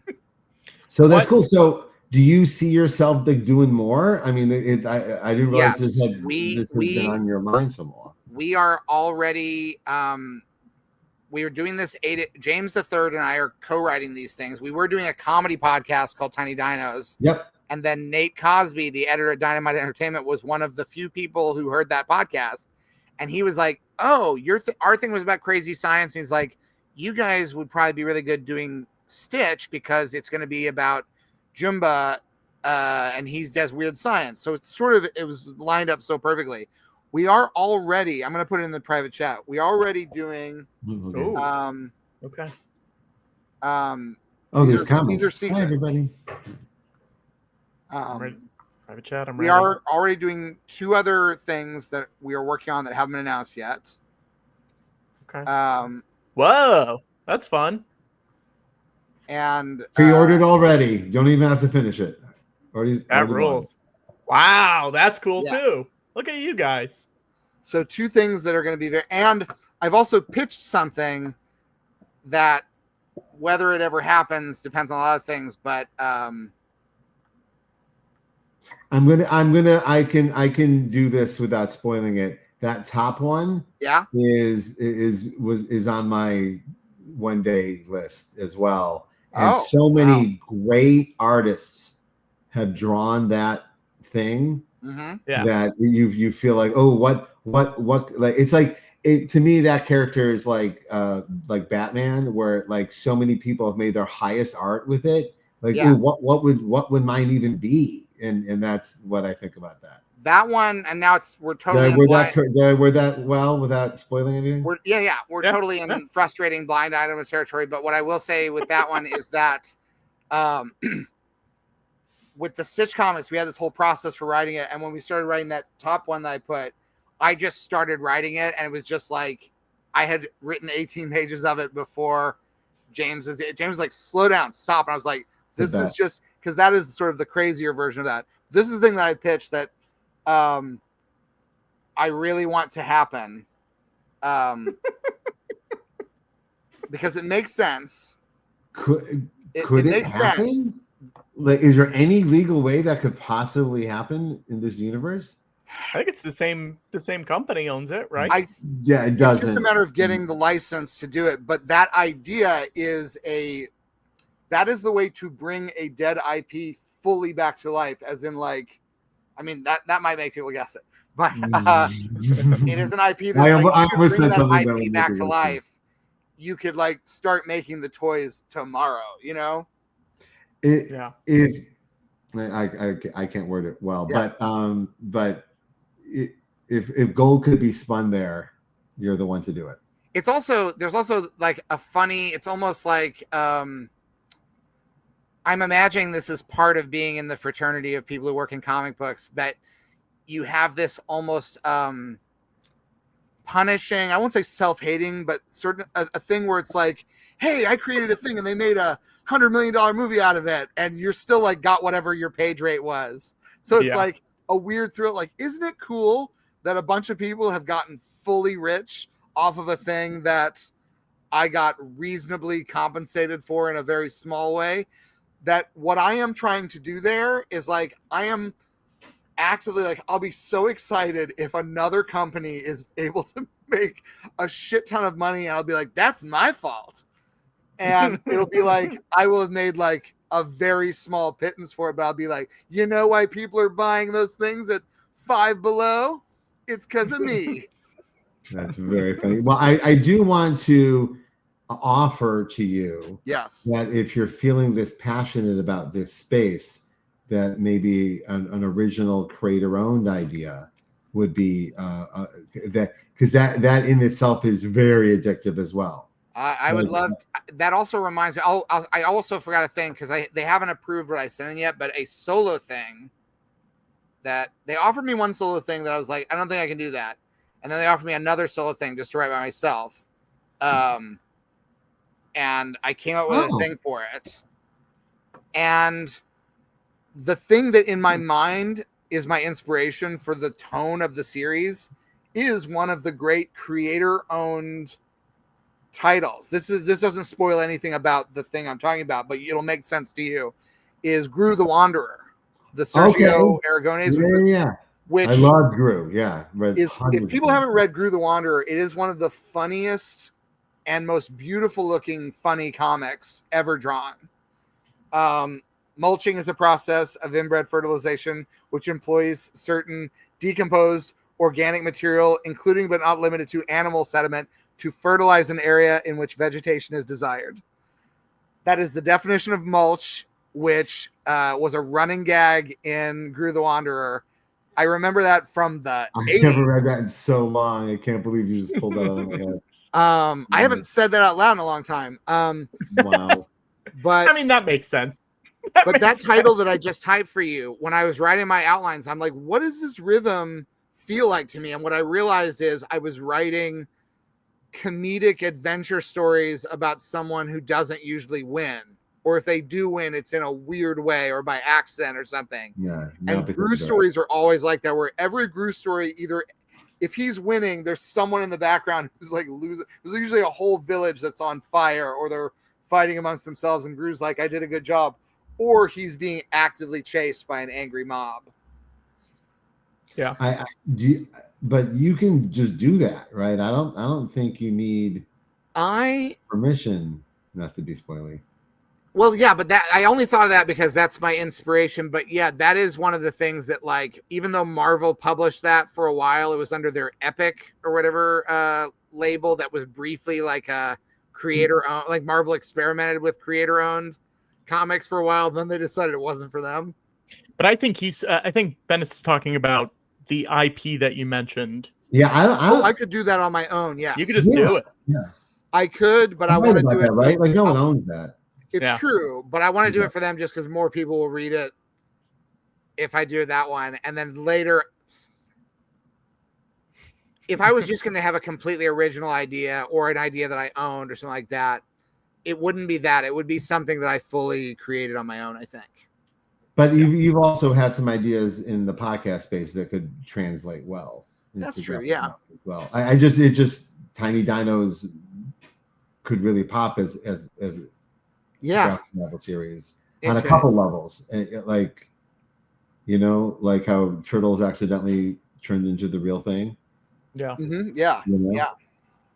So I'm thrilled you're into it. I love it with my whole heart. It's why I teach. I love sharing the knowledge that if you feel good doing it, you should absolutely keep going. It's creator owned is a thing. I also feel like in a weird way, because it's crazy that the first ever like professional comic book that I co-wrote is such a high profile IP in terms of like literally Stitch is literally the biggest movie star in the world this year. Yeah. It's kind of crazy in that sense, but I also feel like I've been quietly training for it my whole life because I've always read these comics with an eye towards, I wish I could do my own. So by the time I actually started doing them, it was weirdly like it is as if I've done a lot of hours of between all my improv stage work and reading comics. It just sort of it felt like such a natural process.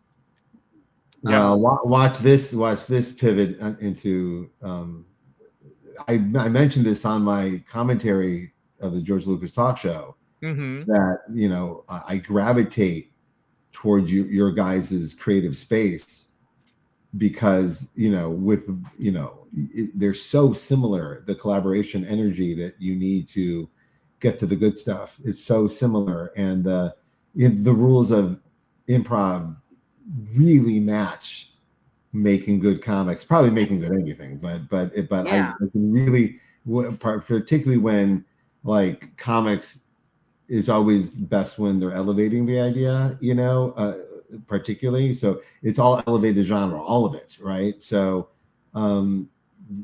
you're there already. Like I find myself that's so very kind of you to say that. Yeah, and inspired by it. Like I feel like I talk to people better because of the way you guys talk to each other, if that makes sense. That's very nice. Yeah. That's very, very nice. So yeah, so make more comics. I think it's a good idea.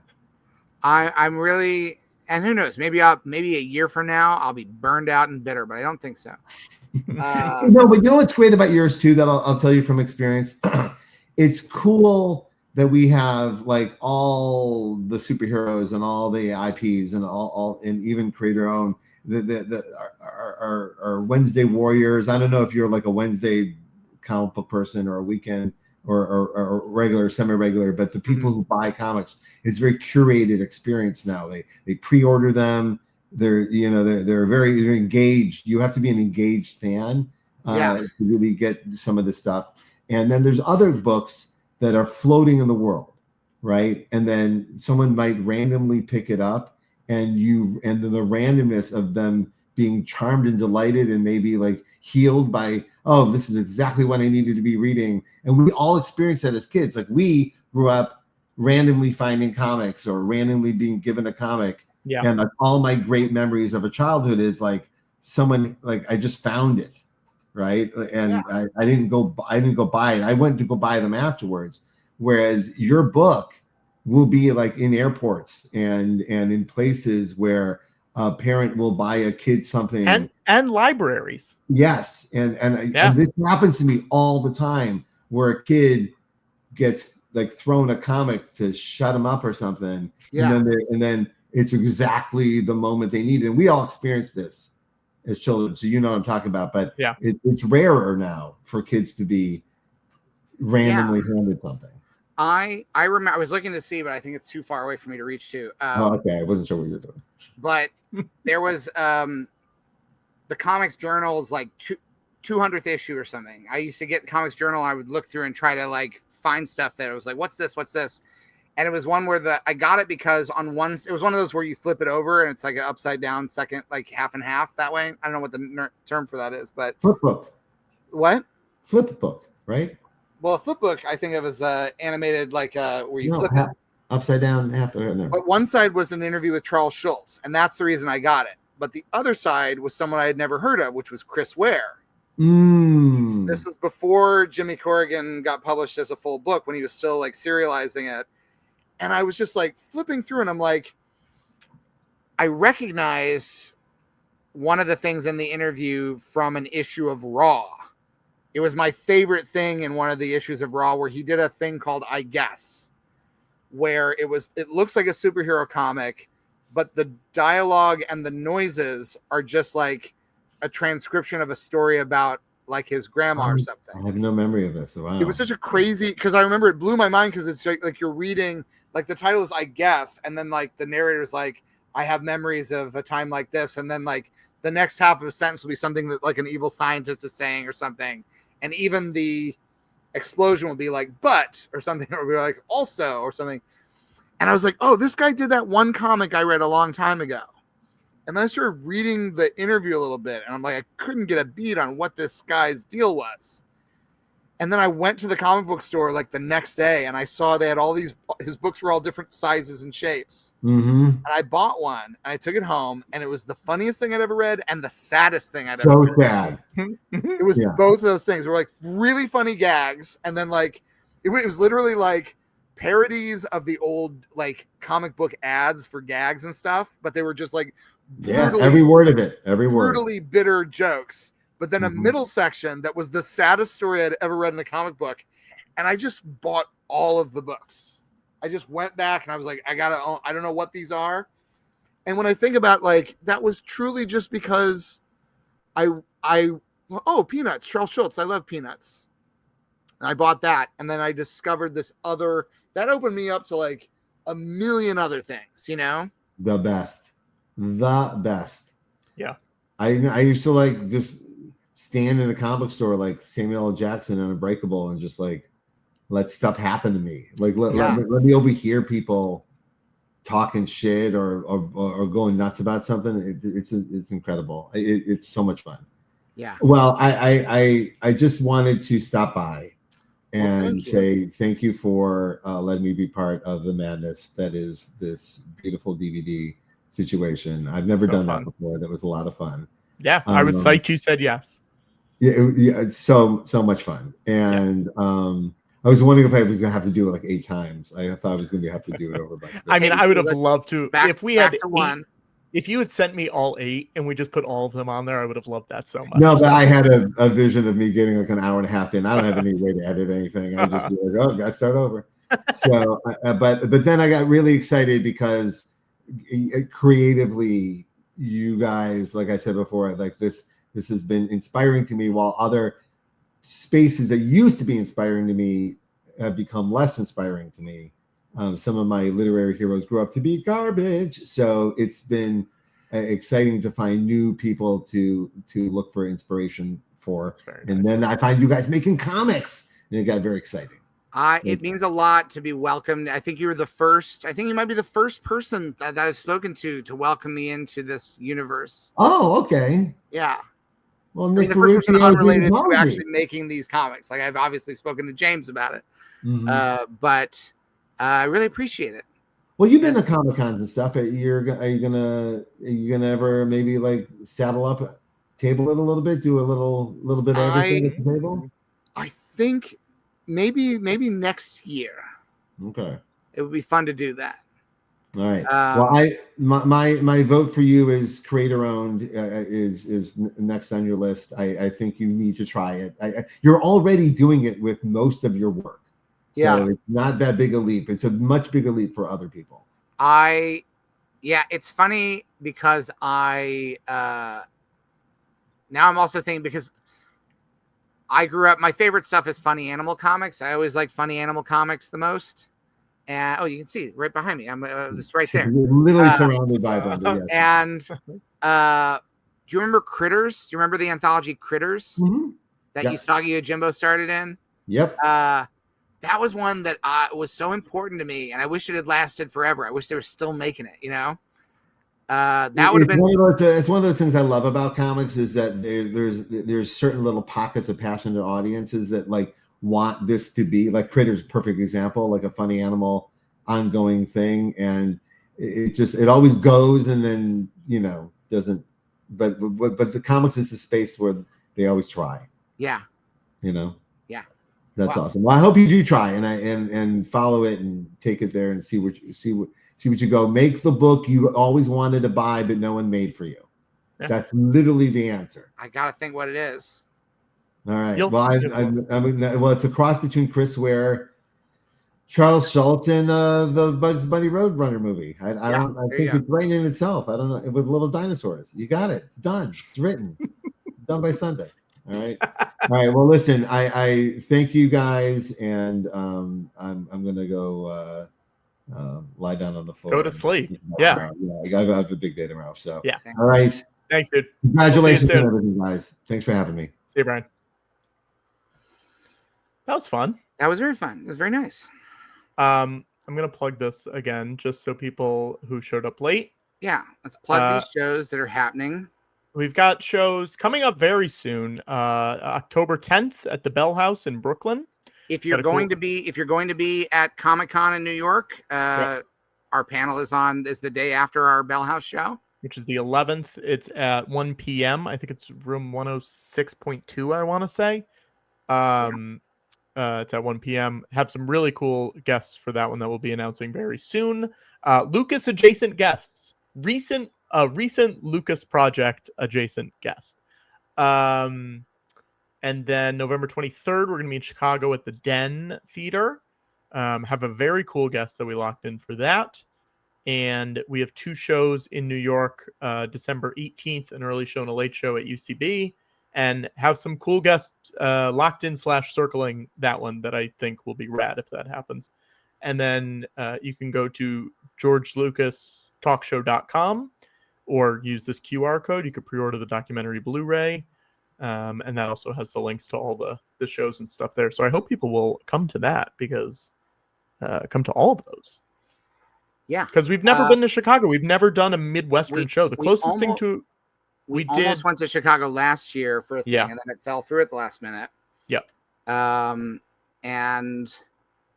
yeah, it's very exciting. I am going to also be doing Connor Ratliff Presents the Acting Class in Chicago on the 22nd. All that information will be announced soon.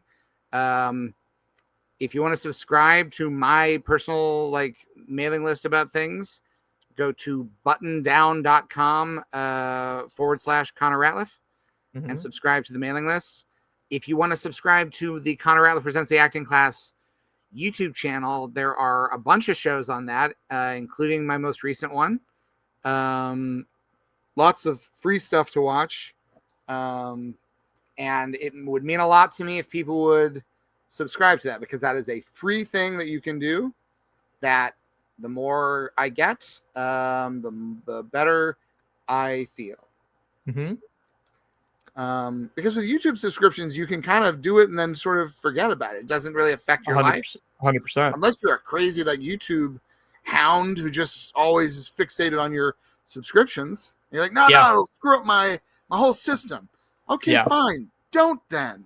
If you're that kind of person, don't. If you're just going to screw up your YouTube system, fine. Don't. I'm sorry I asked. We don't want you. I'm sorry I asked. And you know what? You know what? Get out of here. Stop watching us right now. Also, if you want a shirt, if you want a Connor Ratliff Presents the Acting Class shirt, or a mug, or a travel mug, or a skateboard deck, or a pillow, you can go to Cryptac. Connor Ratliff Presents the Acting Class is what Cryptac stands for. .threadless.com. I mean, and while we're plugging Threadlesses, you can go to glts.threadless.com. You can get a whole bunch of new stuff. Look at all these. Here's some older merch that it was loaded up here still. Good stuff. It's all on there. Is that Lynch? Is the Lucas Lynch one still there? Yeah, there's a lot of stuff on there. I think there's even some newer stuff that I don't know that we've ever even talked about on the show. So let me pull that up real quick. If you've already subscribed, don't unsubscribe and subscribe again. That I get nothing from that. But yeah, that helps nobody. That helps nobody. Here, let me pull this up. Look at this. Share screen, Chrome tab. Here's some good stuff. We have and you could put this on anything. There's shirts, there's shower curtains, there's whatever. We have Watto Lives. We've got This Guy Lives with the Guy Who Was Prestige Television, a Stephen Charleston shirt. We have GLTS Babies and Watto the Toadarian, made by our friend Forrest. There's a Belushi Bee. There's Lucas Lynch, Who's Your Malkovich? Sometimes a burger's just a burger, Bob. We've got a lot of good stuff. Power Guest, our Billy guest. D. Williams Undeniable is a really good one. Yes. Where is that one? Oh, yeah. It's just a photo. It's just a photo of it. You can get that. You can get that put on a bed sheet if you wanted. I mean, if anyone gets that on a bedspread, I will be so excited. Yeah. I really love link in bio, and I feel like that's an underrepresented. I wear that my link in bio shirt around quite a bit. But we've got so much stuff, and I know it looks like white backgrounds, but like you could do a blue shirt, you could do a yellow shirt, and it will take over that white background. A lot of stuff there. What else? Yeah, what else? Can we plug? And Stitch #1 in comic book shops right now, written by myself and James III. 7 more issues to come, and then some more comics on the way down the road. But issue #1 is available right now. Those are monthly? I think they're going to be more or less monthly. I think the next 8 months. And I think they tend to collect the 4 issues into trade paperbacks eventually, but those are, I think, smaller. So I think these are like a bigger size one. 626, but that's his first issue of his comic. You can watch the Star Wars live reads that we've been doing on the George Lucas Talk Show YouTube channel. The Empire one is the most recent one that's up there with Jedi, where you can still get the VOD at swliveread.com. Really crazy. Clancy Brown was Darth Vader. Jared Harris was Palpatine. It was really fucking crazy. We talked about the rehearsal earlier. Isabella Hanau, who won Wings of Voice, the singing competition, she sang both Cy Snoodle songs with Jeff Rosenstock. It was really amazing. I also want to ask: are there any next heads in the chat? Any next heads? Just want to know. It's fine if there aren't any, but I think I'm a next head. Oh, so there's one here. Yeah. I haven't seen The Next Karate Kid or watched Cobra Kai, but I'm a next head. I did an improv workshop in Philadelphia, and 3 people at the end of the workshop, and there were only like 15 people in the workshop. That's the size of an improv workshop. 3 of them came up to me afterwards and said, "I'm a next head." Look at this. What is this? Wow. Does that have the show in there too? No, Does it have the? Oh, it's got. I the haven't Jackie even Chan opened one? this yet. I have, but it has the next Karate Kid. It has the Karate Kid part 1, 2, 3, the next Karate Kid, the 2010 one, and then Karate Kid Legends. But the next Karate Kid, it has deleted scenes and screen test. Wow. And we haven't watched these yet. I think I need to save them for the next time I'm in LA so that I can watch them with Scott and Sprague. Sprague or Sprague? Sprague. I never You know know how to who say I? it. You know who I just met? I don't think we talked about this. What? Daniel is the main guy. Daniel-san? Yeah. Ralph Macchio? I met Daniel's mother in the movies. Oh. And she was Wow. very nice. She came great. to an ASCAT. She's very charming.